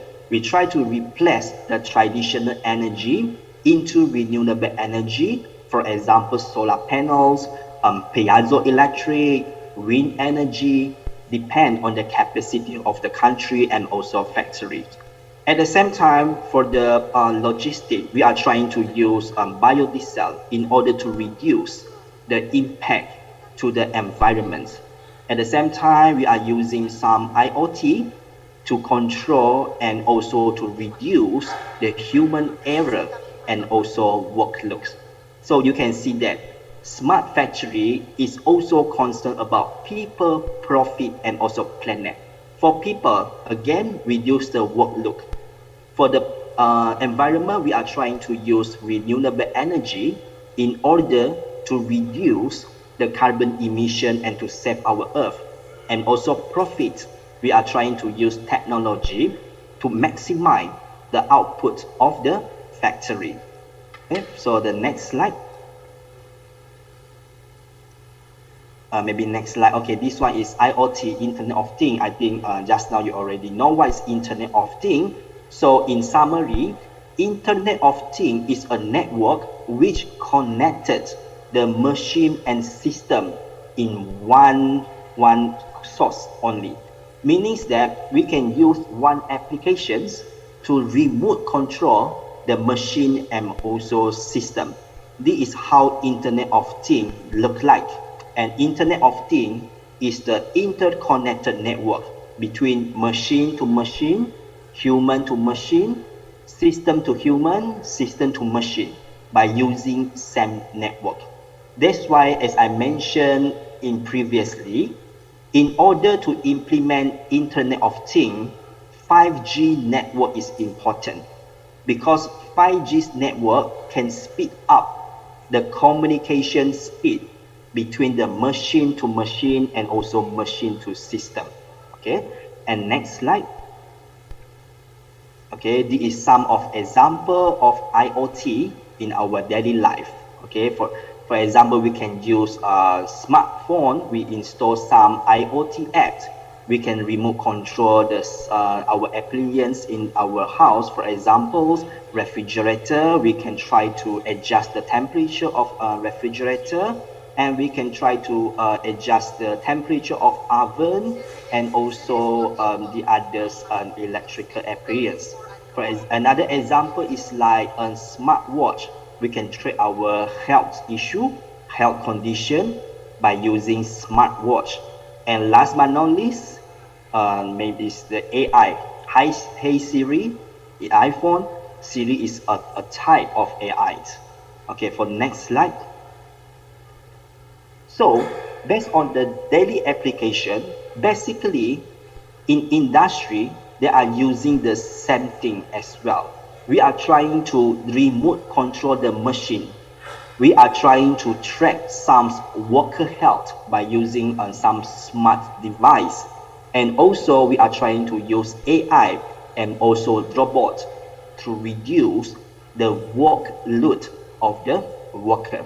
So this is some of example, the roles of the IoT in smart factories. Okay, for the first function is maybe data collection and also automations, because we know that when we run the machine in industry, okay, maybe sometimes sometimes there are some issue or some defect issue is occurred in our product. So the IoT, they can try to do some data collections and also to notify the employee or the worker to adjust the parameter of the machine. So at the same time, the worker also can use IoT to remote control the machine parameter. For example, I want the machine to run it faster. So I no need go to the machine and click the button, no need. I just using my phone or computer, I just click, and then the speed of the machine will be increased. So this is the function of IoT in industry. And the second one is the predictive maintenance, okay? Because we know that we have to always do some maintenance towards our system and also machine. So by using IoT, they can continuously monitor the stability of the machine. So they can collect the data, and before the breakdown of the machine, they already inform the worker, okay, you have to fix me, okay? So this is the function of the IoT. And also about data security, because currently we are using humans or manual entry, data entry, okay? So by using IoT, you can try to do some data entry automatically, and then this will reduce the human error and also the data security of the company. And the fourth one, the function of IoT is try to protect the occupational safety. So IoT, for example, sensor, okay? When the condition of production floor is very dangerous, okay, the sensor will notify to the worker, okay? Then they will make the decision immediately to the worker.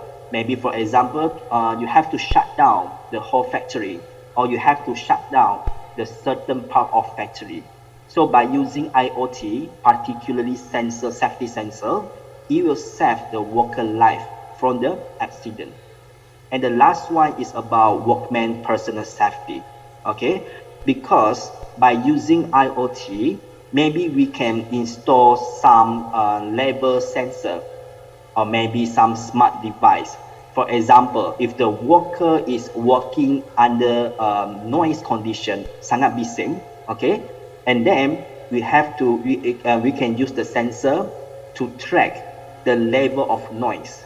And then we are trying to advise the worker, okay, you have to go out because the noise maybe will affect your personal safety. So this is the important role of the IoT in Industry 4.0. Maybe next slide. So besides from IoT, big data also very important in Industry 4.0 to implement in industry. So maybe you have learned a lot about big data. Maybe you have heard about big data for 1,000 times. But actually, what is big data? Big data actually is a big data set, and it's very large and complicated with different parameters. So big data always concern 3 V. The first V is volumes. The data set is very large. And the second is variety. Varieties means that it can collect structured, unstructured data. Structured data is maybe is the highly specific data, and unstructured data is data in native form, meaning that it can be social media posts, it can be comments, it can be image. This is unstructured data. And the last one is velocity. Okay, by using big data, we can make the decision in a short time. So what are the functions of big data in our society? The first example, I think is very clear, is about we predict the breakdown of the COVID-19. So during past 3 years, we are suffer from COVID-19, but actually we can use big data to predict the number of cases and also number of deaths of the COVID-19. Besides that, big data also can be used to predict the natural disaster. Okay, for example, by using big data, we can know when the earthquake will be occur, when the tsunami will be occur. But nowadays, the data is not enough. Okay, we still cannot predict it correctly. But in future, if we have a lot of data set for maybe for 500 years, and then after that we can predict, okay, when will occur the earthquake or natural disaster.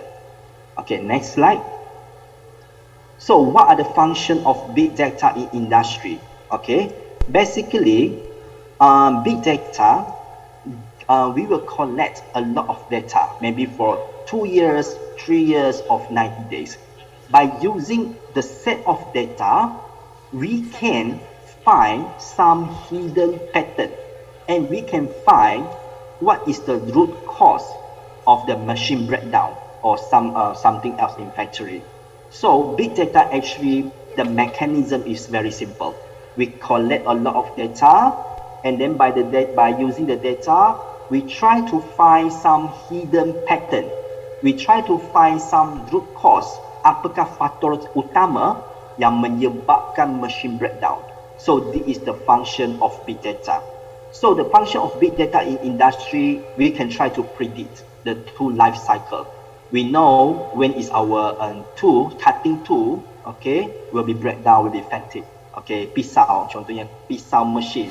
Kita faham bila dia akan haus, bila dia akan rosak by using big data set.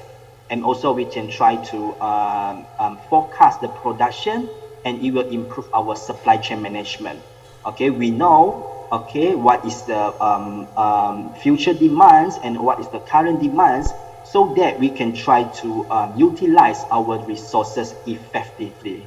And also we can try to predict the life cycle of our product, and for this we can improve the production line. So this is the function of big data. Again, we gather a lot of data, we process it, we find it the root cause of breakdown happen. Why the breakdown is happens, and then we can analyze by using big data. Okay, next slide. Dr. Chuan, I think you have 5 more minutes. Okay, yes, sure. Yes, next. thank you very much. Okay. Next is about 3D printing. I think 3D printing is a very common thing that you know that. And 3D printing have been used in various industries. For example, car, we try to print food pizza, delicious pizza, in biomedical, and also some fashion application. So by using 3D printing, we can reduce our cost because we no need to hire humans. We no need to buy a very complicated and expensive machine to produce a product. At the same time, it will reduce the time, okay, because we no need to produce the product from its beginning. We no need to produce the mold, we no need to produce the tool, we can directly print it, so it can reduce the time. And also, it can reduce error because humans always make error. That's why we need some 3D printing to help us to produce the product without humans' error. Okay, next slide. So I have explained to you the smart factory, and the second example and also the last example, the advanced technology will help us in smart city. I think most of you already know what is smart city, but basically smart city is like smart factory. We connect all the sensor, we connect all the IoT, all the big data in our city in order to improve the environment quality and also the life quality of human. Next. So next, this is some mechanism of a smart city. We try to collect the data, we analyze, and we communicate the system and machine, and we try to make the actions. Okay, next. These are some examples of the smart city: Barcelona, Singapore, the nearest one with us, Dubai, London, Tokyo, and next. And this is what the smart city do. By using IoT and also some of the sensors, we can try to utilize it in our smart meter. We can monitor how many energy we use in this month. We can analyze how many energy we use for 1 year, and we can analyze, okay, when it will be breakdown. So by using IoT and big data, for example, in USA, New York, they save around 10 billions per year by using IoT smart meter. And also next slide. Can you play the video? Thank you. This is about how IoT help us to reduce the traffic jam in smart city.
Okay, this is the example how IoT helps smart city to reduce the traffic jam.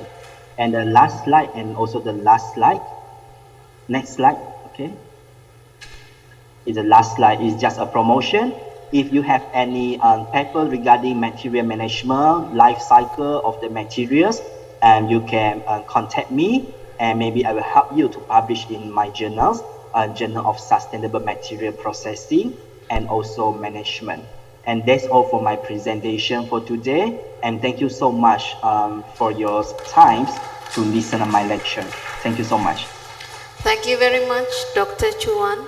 I think we know more about how to use or the use of Internet of Things from your explanation, especially when you show us the video about how to use Internet of Things for managing our traffic system. Thank you very much. When I listened to your explanations, actually I remember this morning, before I came to this building for the seminar, I watched in the news about Elon Musk's new robot called Optimus, if I'm not mistaken. So it shows us that someone as important as, as important as Elon Musk is actually interested in developing robot, not just cars like Tesla. So it's a one of the evidence to how AI robots play more important role in life today. Okay, so we've come to our last speaker for today's international. Ladies and gentlemen, please welcome our own professor, Professor M. Masud Said, PhD. Time is yours, Professor. Or before Prof. Masud gave us his explanations on the topic, Mas Operator, can you please show Prof. Masud's CV on the screen?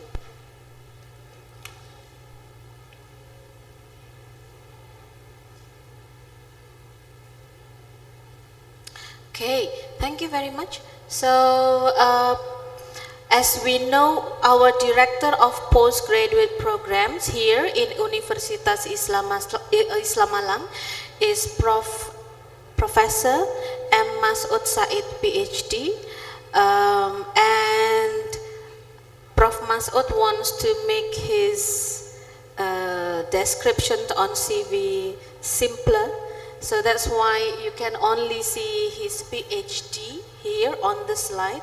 So Prof. Masud earned his PhD in Public Administration from the School of Political and International Studies, Flinders University, Australia. And then he has actually not only this, but much more professional experiences. So Prof. Masud, as we know, he served as our lecturer or professor. And then before that, in 1993 until 2011, he served as a professor or lecturer in Universitas Muhammadiyah Malang. From 2011 until 2014, Prof. Masud is the Assistant of Presidential Expert Staff on Regional Development and Regional Autonomy, Ministry of State, Secretariat of the Republic of Indonesia. And then from 2015 to 2017, Prof. Masud was the expert staff of Minister of Social Affairs of the Republic of Indonesia on Human Resource Development and Ministry Program. From 2018 until now, he is with us in the Faculty of Administrative Science as one of our professors. And in 2019 until 2023, until next year, yes, Professor, he is the Director of Postgraduate Program of Universitas Islam Malang. That's just a very simple and short CV from Prof. Masud. Prof. Masud, the next 30 minutes, it's yours. I think you can use this.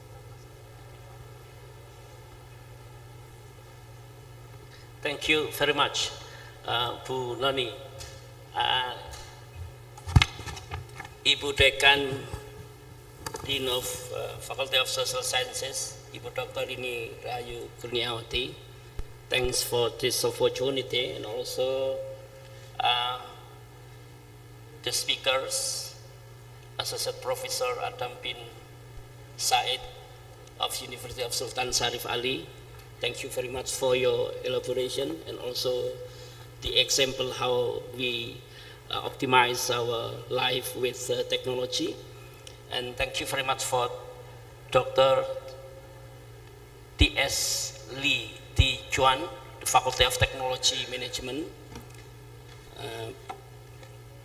and Business, University of Tun Hussein On, Malaysia. I got some very valuable experience and also explanation about how this life is going very easy with technology. But now my topic is also is about what is the implementation in Indonesia. Before I deliver my paper, I would like to also thanks to Mbak Retno, Bu Noni, Pak Afif, Pak Slamet, Pak Teten, Bu Umiati, and everyone, and also my students. Let me make a very snapshot of evaluation in government transformation in Indonesia before the administration of Joko Widodo. Next, please. Friends and colleagues, according to the Global Economy Government Effectiveness 2019, actually Indonesia is still in the middle rank. It ranks 73 of 193 in Asian country, in the world, and in Asian country we are also in the middle. The best is maybe Singapore and also Malaysia.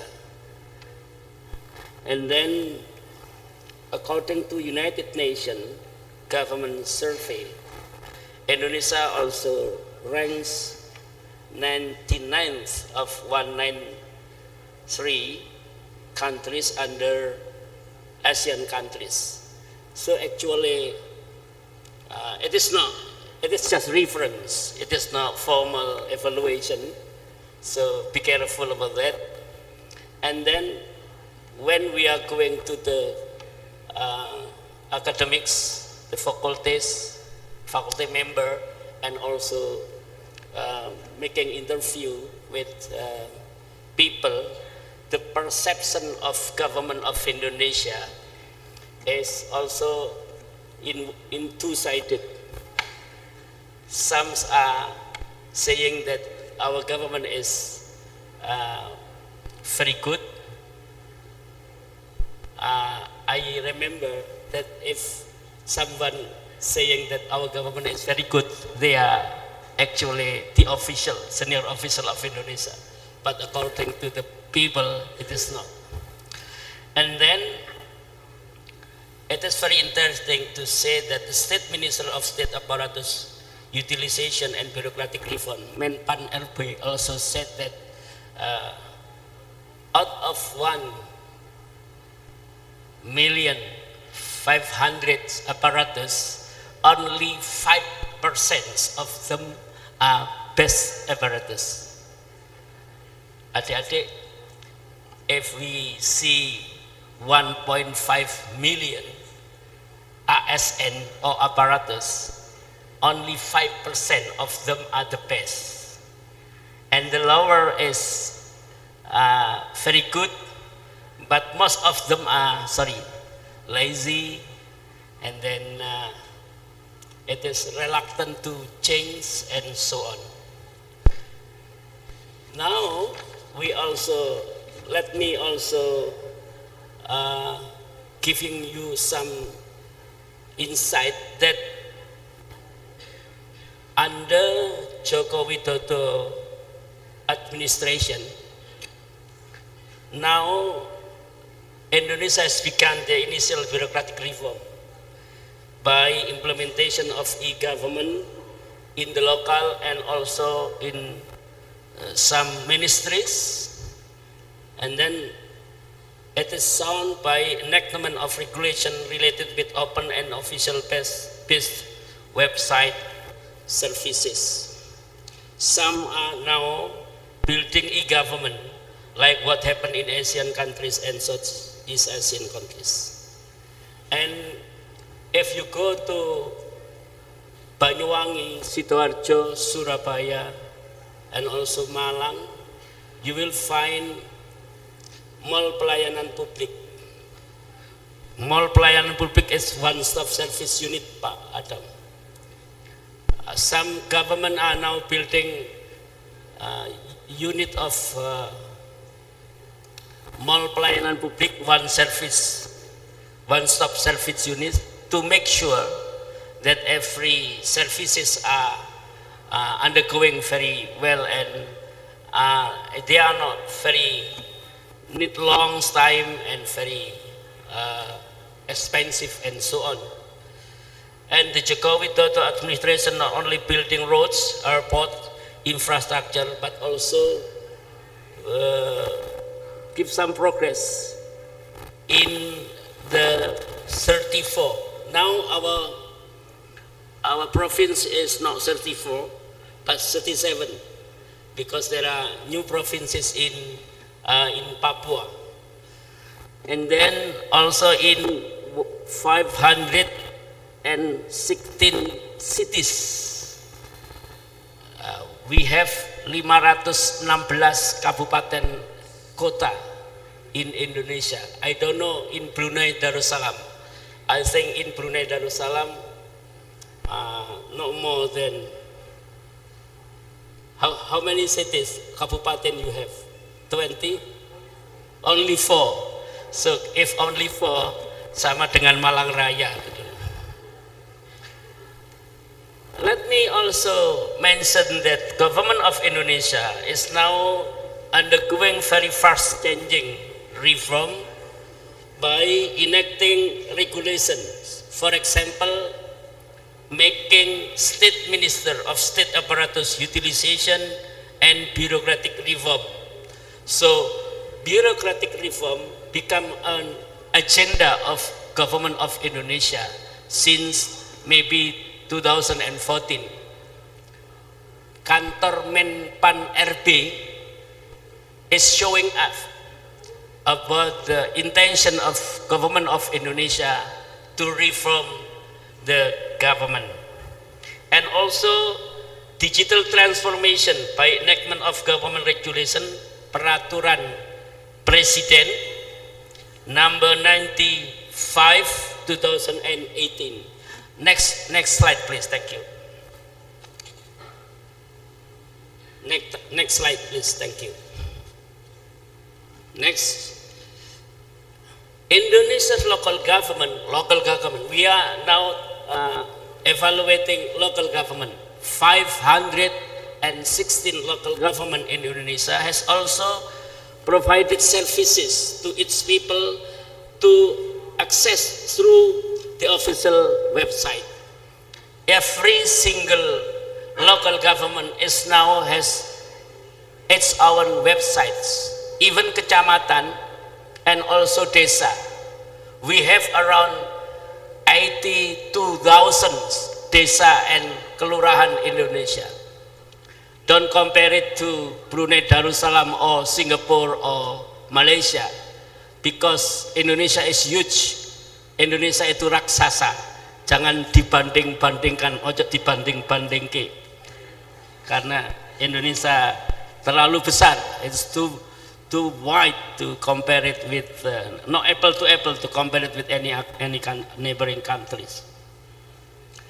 Some suggest that by implementation of e-government policies in the national level, the government of Indonesia will develop transparency, improve the capacity and the building of the productivity of the government, like what has been said by Dr. Lee and Dr. Adam. An open government initiative is emphasizing transparency, participation and innovation. The government has released a national broadband plan to seek to make the internet more access for service delivery even in the villages. Jadi internet sudah masuk desa. Next slide please. This is what I would like to explain to you, my students. The strategy issues on bureaucratic reform. As explained by Dr. Lee and Dr. Adam, the big data or satu data, single data is one topic that will be the big issue in the oncoming years. And also integrated information system and complaint handling.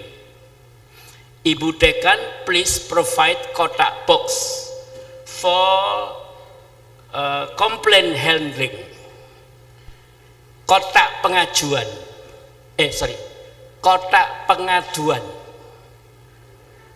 Kotak pengaduan in kecamatan and also unit, local government unit, dinas-dinas. The Bupati and Wali Kota suggest to make kotak saran. In the theory of bureaucratic reform, it is complaint handling box. If the student doesn't have good services from dosen, bimbingan sulit, dosennya tidak ada, you can put your letter to the faculty box, and then the dean and also vice deans and also dosen can respond your request. This is one of the requirements to be open and good services. Every hospital, every good hospital, I've been in Singapore, Malaysia, of course in America and also Europe. Some of the units, the office always giving a box that make the customer in the financial organization, bank, always there is a kotak saran or complaint handling. Some of the local government has provide these kinds of box, and also quick response, efficient government. What are the issues in Indonesia? We need reviewing the old regulation. Undang-undang yang sudah tua, undang-undang yang 10 tahun, the regulation that provided 10 years ago, I think doesn't reflect the needs and the demands for now. So it should be reviewed. Secondly, one-stop service units. I believe that the government of East Java, for example, and government of DKI Jakarta, and then government of West Java province also making one-stop service unit in its kabupaten and kota. E-government, e-planning, e-budgeting, e-evaluation. I think you have mata kuliah, subject of kuliah in e-government and evaluation on you, don't you? So I think it is one of the big issues that should be taken into account to everyone, and also local government competitiveness. Now, let me summarize what are the issues in e-government transformation in Indonesia. 3 years ago, I was invited by Ibu Gubernur to make some paper. This I deliver it to you now. In the blue boxes, we can see that we need reorientation. Kita butuh reorientasi. We cannot going with the old culture of bureaucratic government. What is the point? The point is people satisfaction, kepuasan masyarakat. The second is we have to make our government to be efficient and trusted government. And then the third is Indonesia should be set as innovative government.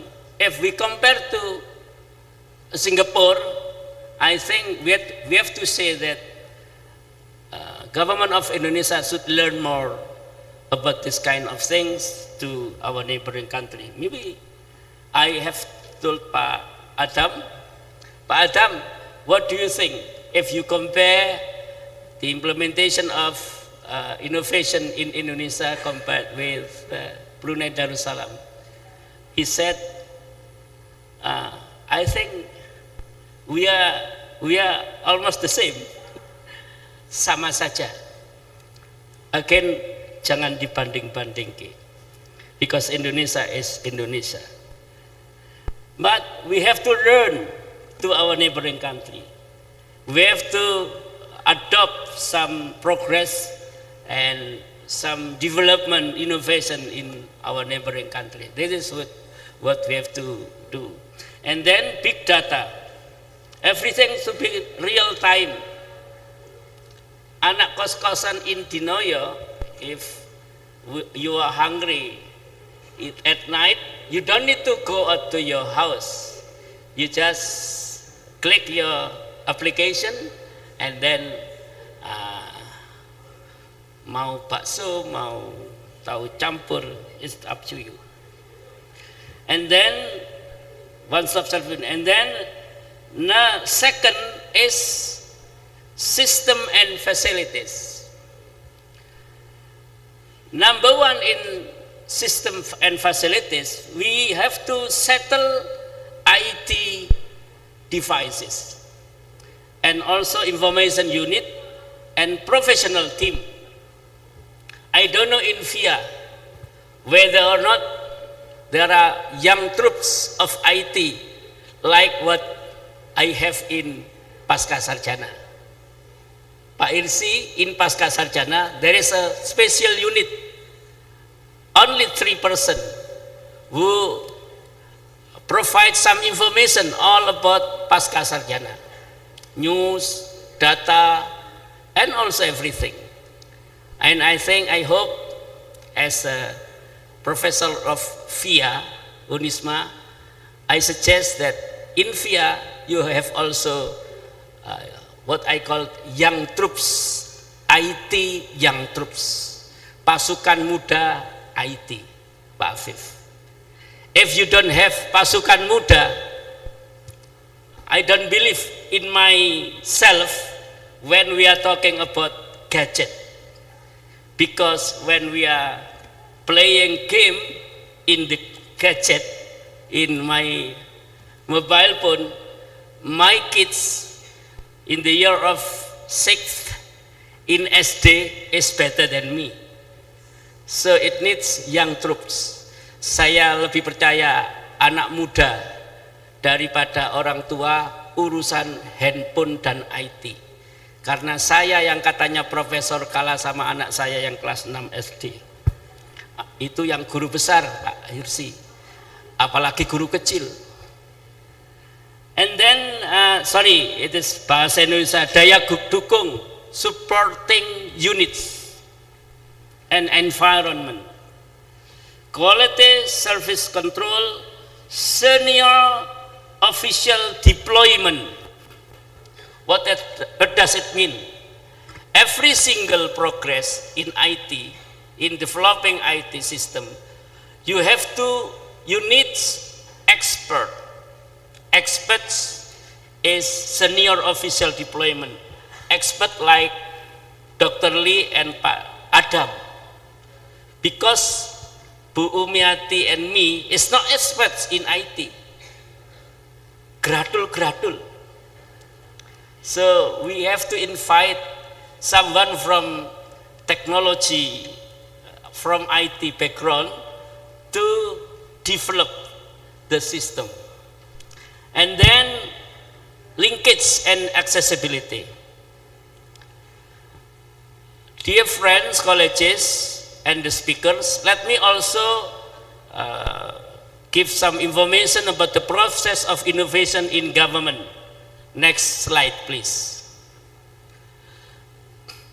The first, what we need in the first steps is commander command. Commander Command is titah pemimpin. Rektor, dekan, and also direktur pasca sarjana. If you would like to know my strategy, you can go to pasca sarjana. My comment is not weekly or monthly. Perintah saya itu harian, bahkan jam-jaman. Nah, jadi kalau nanti senior jangan masuk ke pasca sarjana, setiap jam saya perintah nanti. And then of course hardware, software, and operational system. We need hardware, software, and operational. Hardware is more easier. It's more easier. Ya Bu moderator, Bu MC, bahasa Inggrisnya juga bagus. We not only concern on hardware. Buying hardware is more easier rather than compare with the system. Because when you have money, you can buy computer, the very excellent computer. But without mastering your computer, the computer is useless. And then the third is scope of area of services and service delivery system. You have to define the area of concern, the area of element you would like to focus, because the area is worldwide, like what have been said by the speakers. Structure, working culture. We have to, and then local government have to develop best working culture, very effective. Tadi as of evaluation, I text Mbak Retno, this forum and this event is very good, but where is the docent? If the docent in the backward and then the student in front, it is not good example. So it is working culture. And then the last is constant renewal. Many things that we have to make a quantum leap. Kita ingin melompat. No, for me, it is better to do something very little but very consistent rather than hoping big leap, then we are doing nothing. And then quality control. Bapak Ibu, students yang saya hormati, building new culture, next please. Every single government would like to develop their services, become effective, accountable, agility, transparent, responsive, and real-time information. But it needs some works, it needs some strategy, and you are very lucky to be students of Faculty of Administrative Science, because all of the explanation here you will take advantage. I think it is all. Thank you very much for your concern. Thank you. Assalamualaikum warahmatullahi wabarakatuh.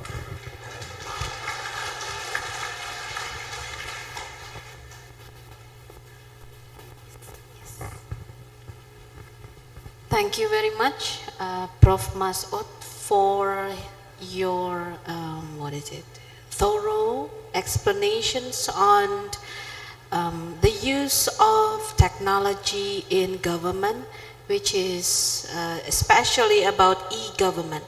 One thing that I catch from your explanation that stays in my mind is about having collaboration among fields. So for example, here in public administration, in business administration, not all people are experts in technology. So that's why we need experts, we need people who are experts in technology to develop a system that can make some improvement in the field of public and business administration. So collaboration is, I think, something which is necessary in our life today. Okay, thank you very much for our three speakers, to Prof. Adam, and then Dr. Lee Thi Chuan and Prof. Masud. Thank you very much for the wonderful explanation, insightful explanations on our topic for today. Now we come to the question and answer session. We have 30 minutes to do this session, to execute this session, the question and information session. I would like first to invite the attendants, the offline participants, to give his or her question to our three speakers here. Any question from the participant who come to this hall? You can raise your hand if you want to ask. Yes, come on please. Mas Operator, do you have any microphone for the... Yes, Mbak, you can come to the front. Excuse me, I don't know. Can you please?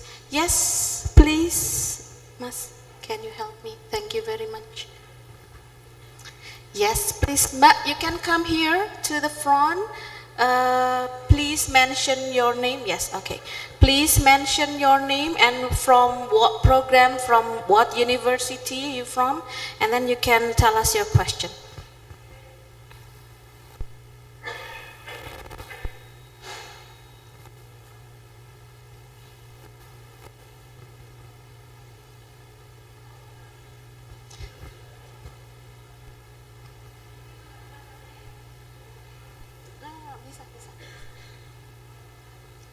No, it's okay, Prof. Masud.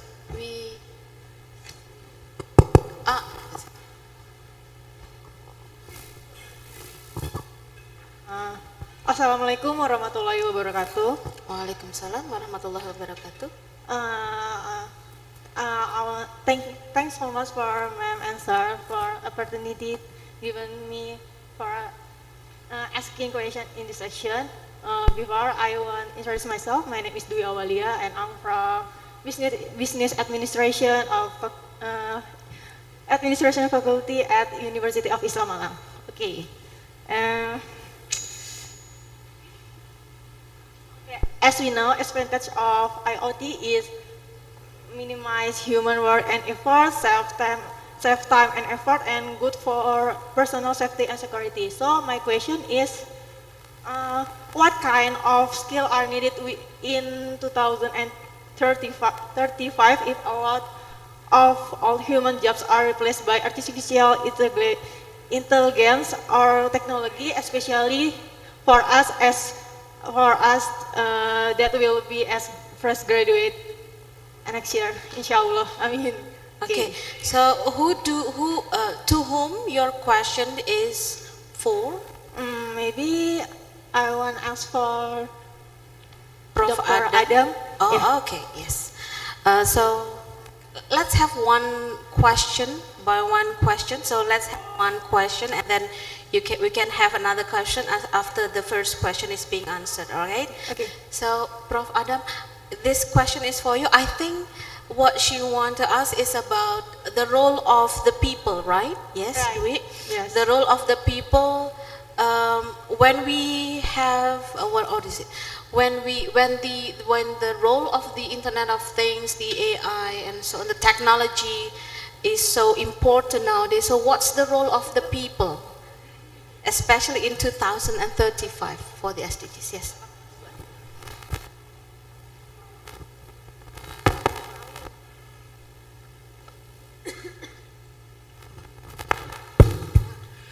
Thank you very much. People in Brunei, I focusing into Brunei, yeah. So it's easy for me to answer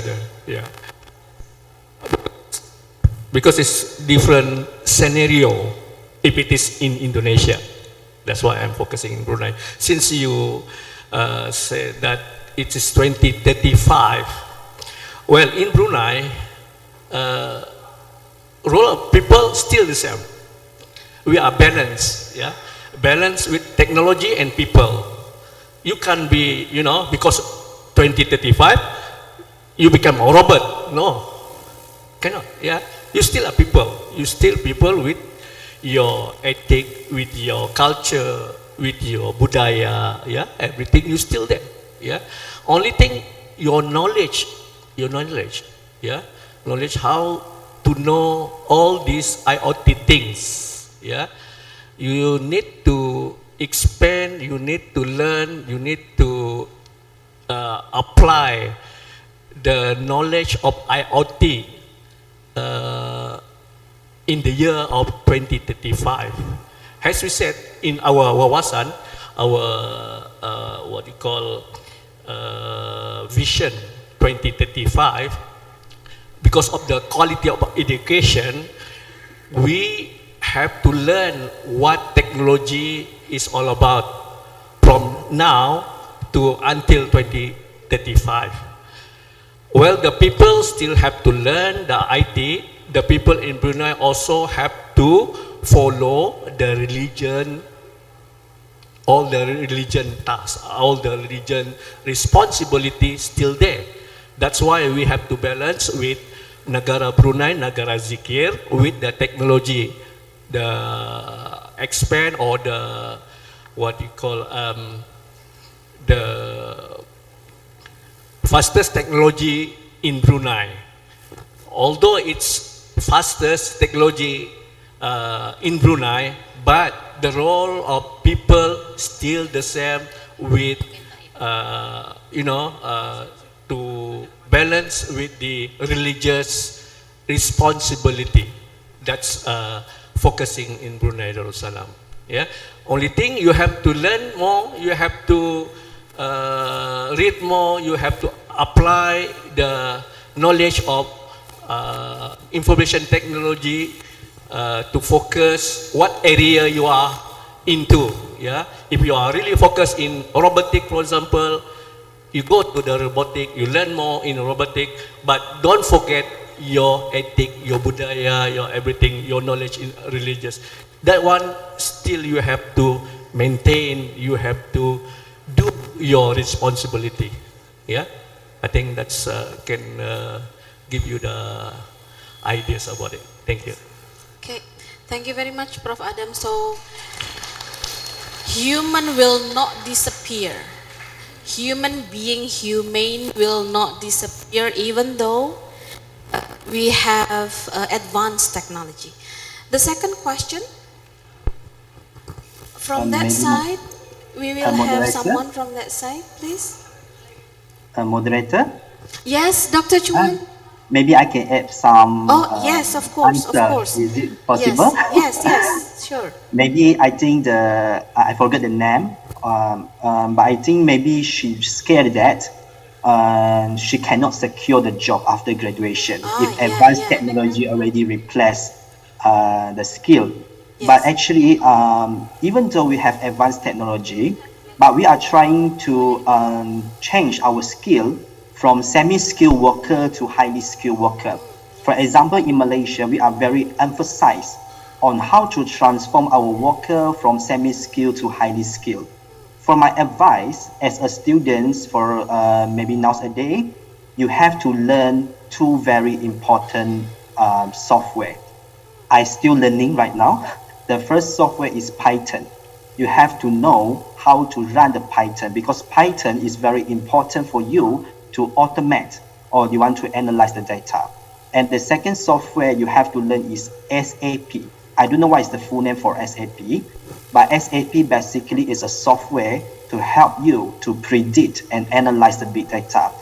Even though I'm getting old right now, but I still learning these two new software to make me to engage with the current technology. So my advice is, don't be scared and try to learn more new and latest software. Thank you for the suggestion, Dr. Chuan. So basically, with the use of technology, people also need to improve themselves, right? If I'm not mistaken, that's what you mean. Yes, okay. We can go to our second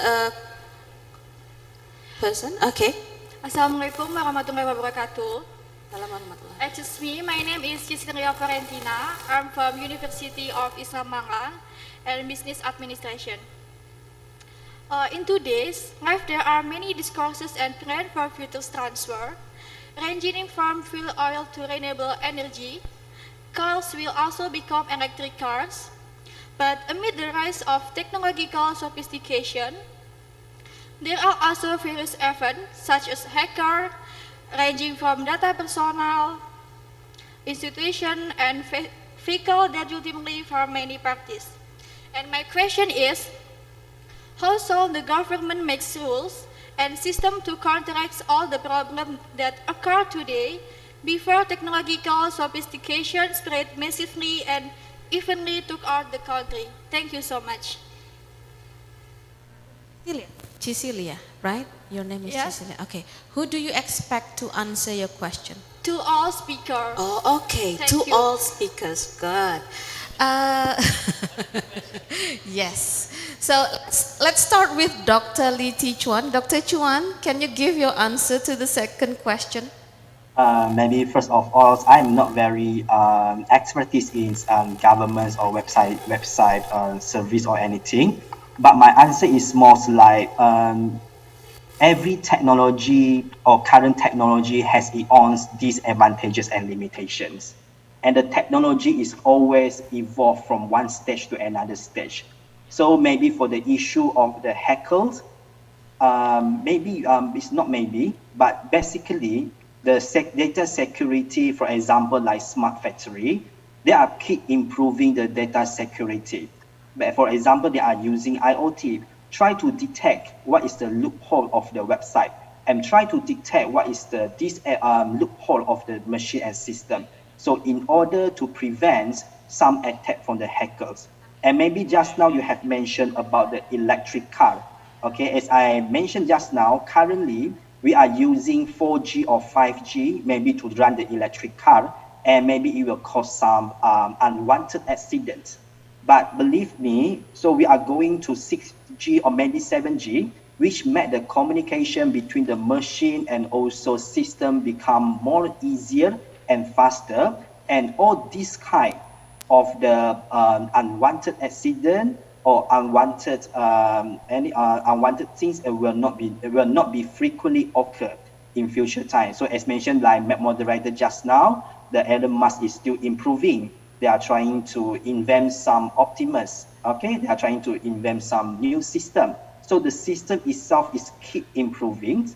So nowadays, I admit that we still have a lot of limitation on our current advanced technology. But in future, okay, by the evolvement of 5G to 6G to 7G, the networking will be more faster. Network will be more faster and will be speed up. So all kind of unwanted accidents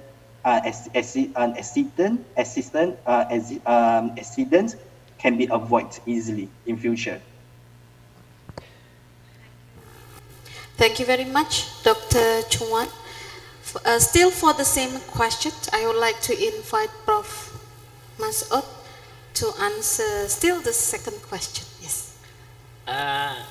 You are questioning about actually the information security. We know that the advancement of technology in government and in the society also improve the criminal, the digital criminals. Every single data should be kept in a very secure area. Not everyone should be allowed to access your data. For example, your automatic teller machine, ATM. If you are asked by someone you don't know who she is, and then questioning, this is Mbak Ani ya atau Mbak Cecilia? Yes, I am Cecilia. Are you student of Unisma Malang? Yes. Could you give me your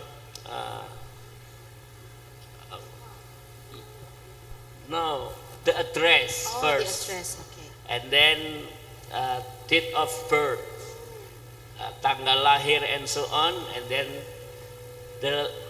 something that you don't have to give her or him is the name of your parents, because when you give the name of your parent, they can access by stealing your data in websites. The more you are very famous in the society, more can access the information about you. In this case, again, we need expert to make the data secure. If I am a banker and I am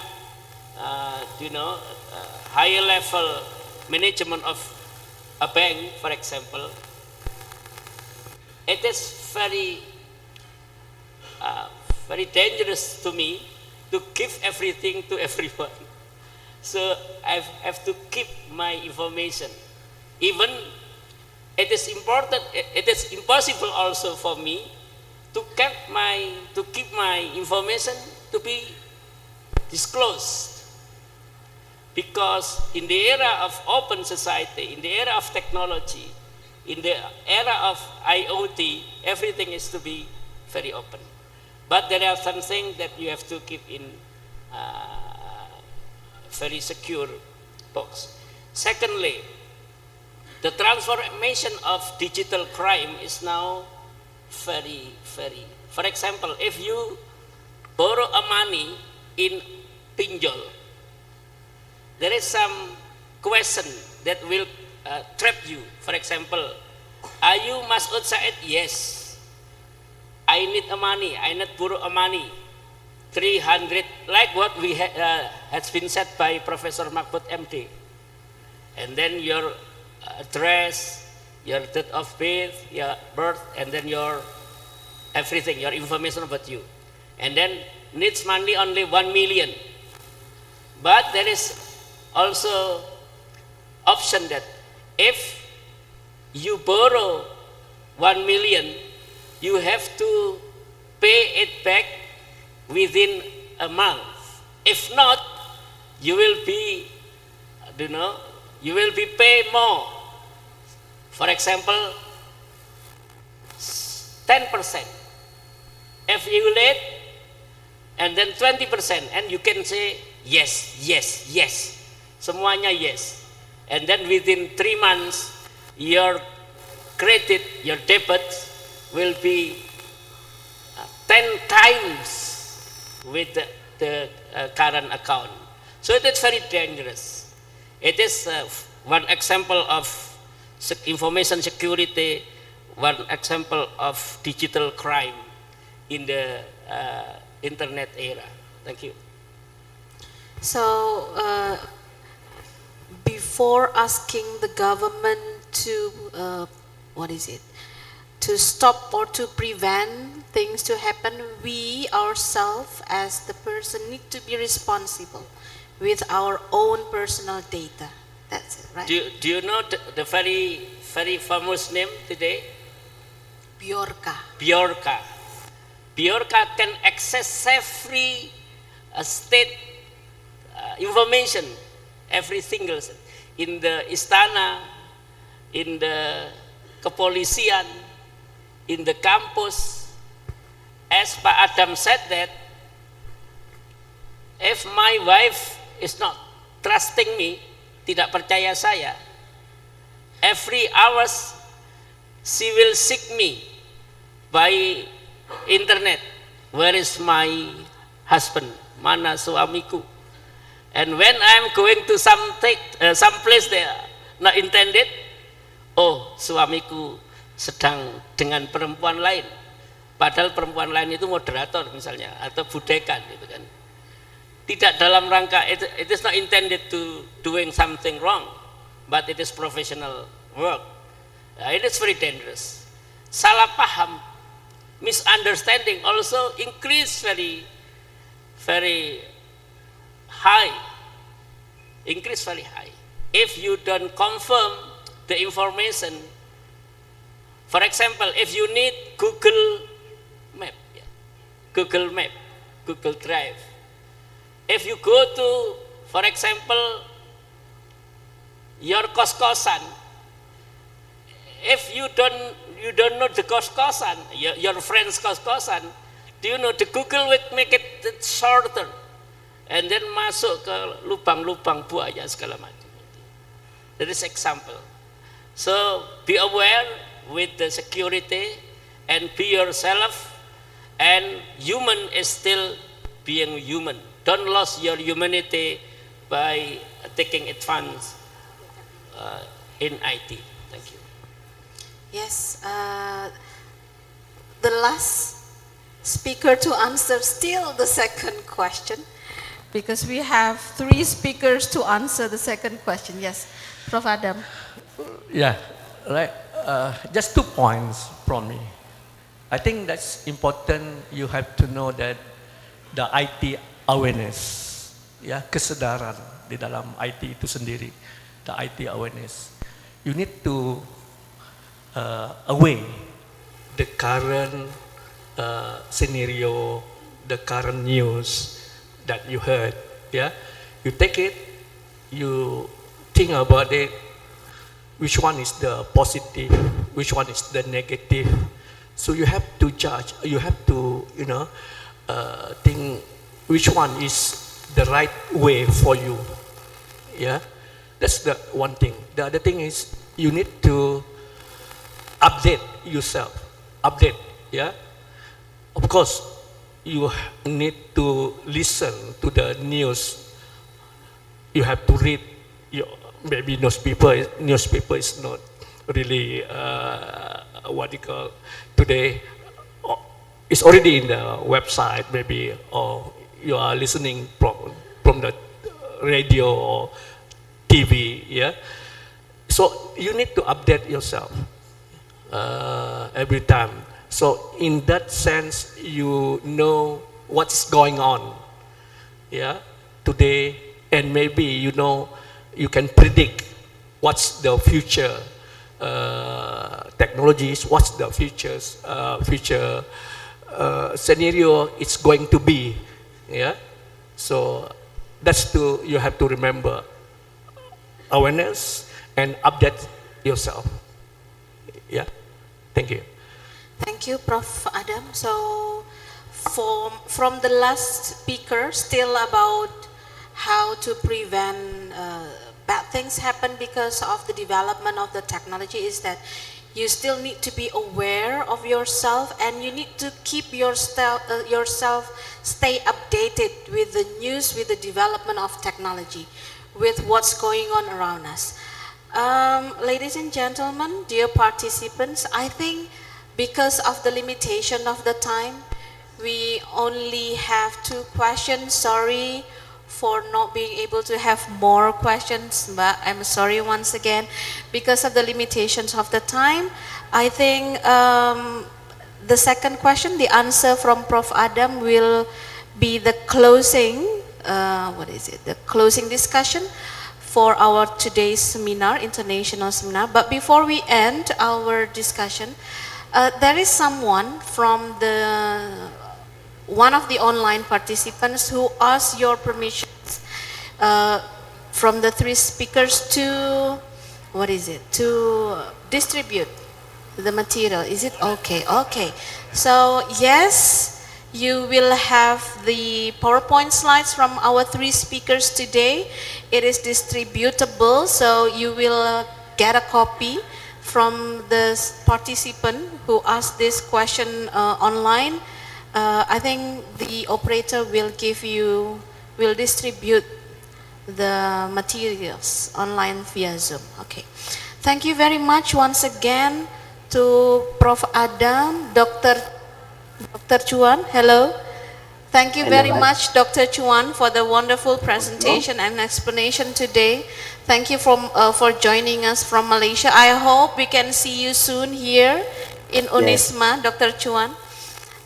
Thank you also, Prof. Masud and Prof. Adam, once again. Thank you for the participants, ladies and gentlemen, for joining us in this wonderful discussion today in our international seminar. For the last time, me, as the moderator, I also say thank you for your cooperation. Finally, wassalamualaikum warahmatullahi wabarakatuh.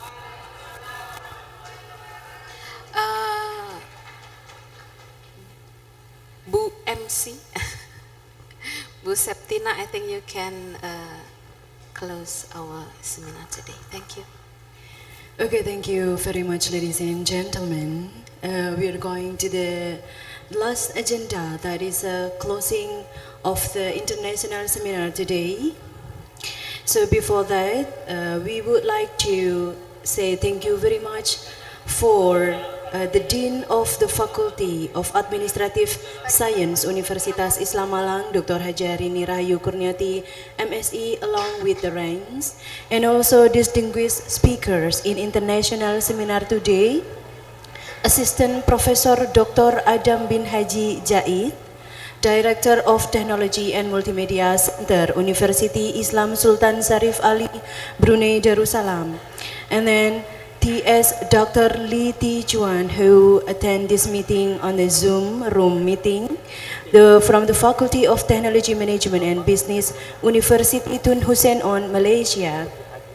And the third is Professor Haji M. Masud Said, MM, PhD, Director of the Postgraduate Programs, Universitas Islam Malang, the lecturer, staff, and all of the committee, student from University Islam Sultan Sarif Ali, Brunei Darussalam, students from University Tun Hussein on Malaysia, and also students from Universitas Islam Malang, and also our guest today from GTV. Thank you very much for your coming in participation.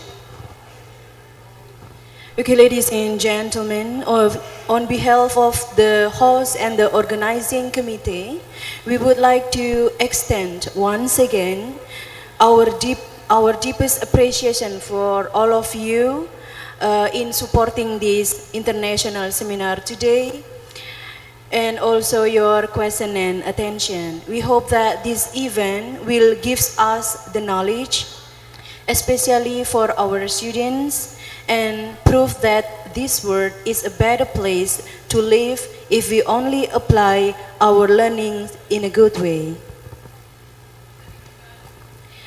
I would like to read pantun. Would you please to say cakep? Okay, 1 tambah 1 sama dengan 2. Cakep. Terima kasih Bapak Ibu dan peserta semua. 4 tambah 5 sama dengan 9. Sehat selalu dan sampai bertemu pada kegiatan-kegiatan mendatang. Akhiru kalam, thank you very much for your attention. Wabillahi taufiq wal hidayah wa ridha wal inayah.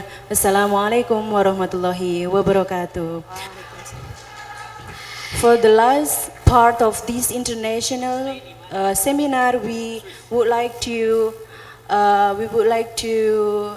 ask to all of the participants here to come in front to take a photo session together with the speakers, with the lecturers, with the staff, committee, and all the participants. To the committee, time is yours. Untuk dua penanya yang tadi, Dwi Awalia dan Mbak Cicilia, Prof. Adam punya kenang-kenangan untuk penanya berdua. Nanti ya, nanti foto-foto dulu kita ya. Oke. Mohon Mohon berkenan Bapak Ibu untuk maju dan juga peserta untuk bisa kita foto bersama sebelum acara kita akhiri. Silakan.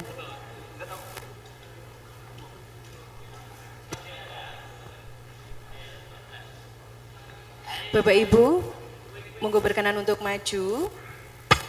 Foto di on the stage Bu Dekan.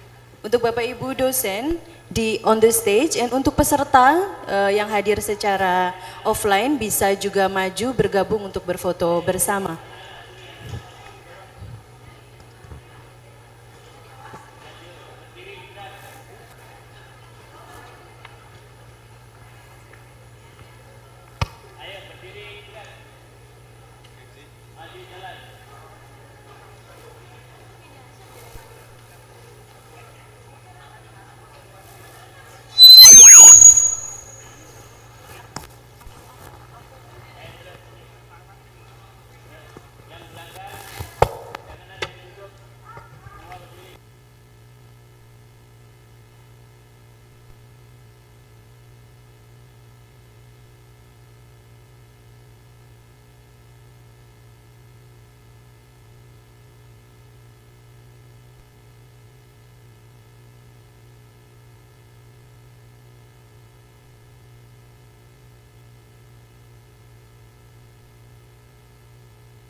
Baik. Oh, satu lagi.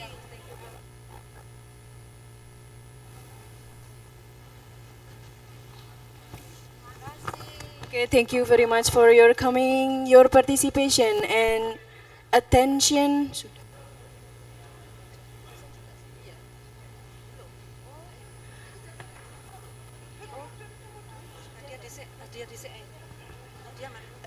For the Dwi Awalia dan Cicilia tadi. Yes, Prof. Monggo silahkan. Hello, Dwi Awalia and Cicilia, tolong maju ke depan. Tadi sudah saya sampaikan ada kenang-kenangan dari Prof. Adam. Ayo silahkan, siapa? Yes, monggo silahkan Prof. Ada di atas aja. Sekalian dipoto. Ya, Prof. Adam masih ingat. Sini Cicilia. Dwi-nya mana Dwi? Dwi, where are you Dwi Awalia? Gak ada. Perwakilan aja deh, salah satu, tapi jangan diambil ya, itu punyanya Dwi. Ah, udah kan tadi. Bapak Ibu dosen, untuk setelah penyerahan hadiah, untuk Bapak Ibu dosen mohon berkenan menunggu karena ada sesi foto bersama dosen dan staf dan juga panitia penyelenggara.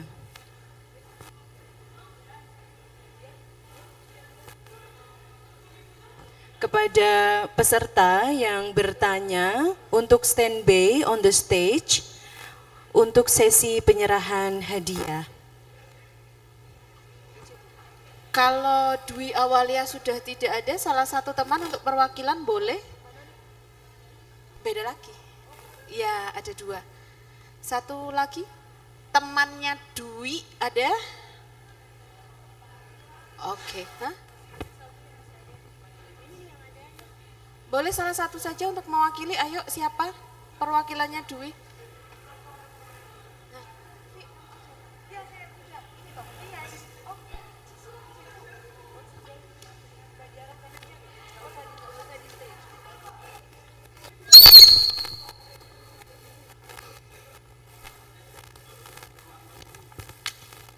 Bapak Ibu mohon berkenan menunggu untuk sesi foto bersama dengan Bapak Ibu dosen, panitia dan juga staf. Baik, terima kasih Bapak Ibu. Mohon berkenan untuk maju untuk sesi terakhir foto bersama dosen, panitia dan karyawan.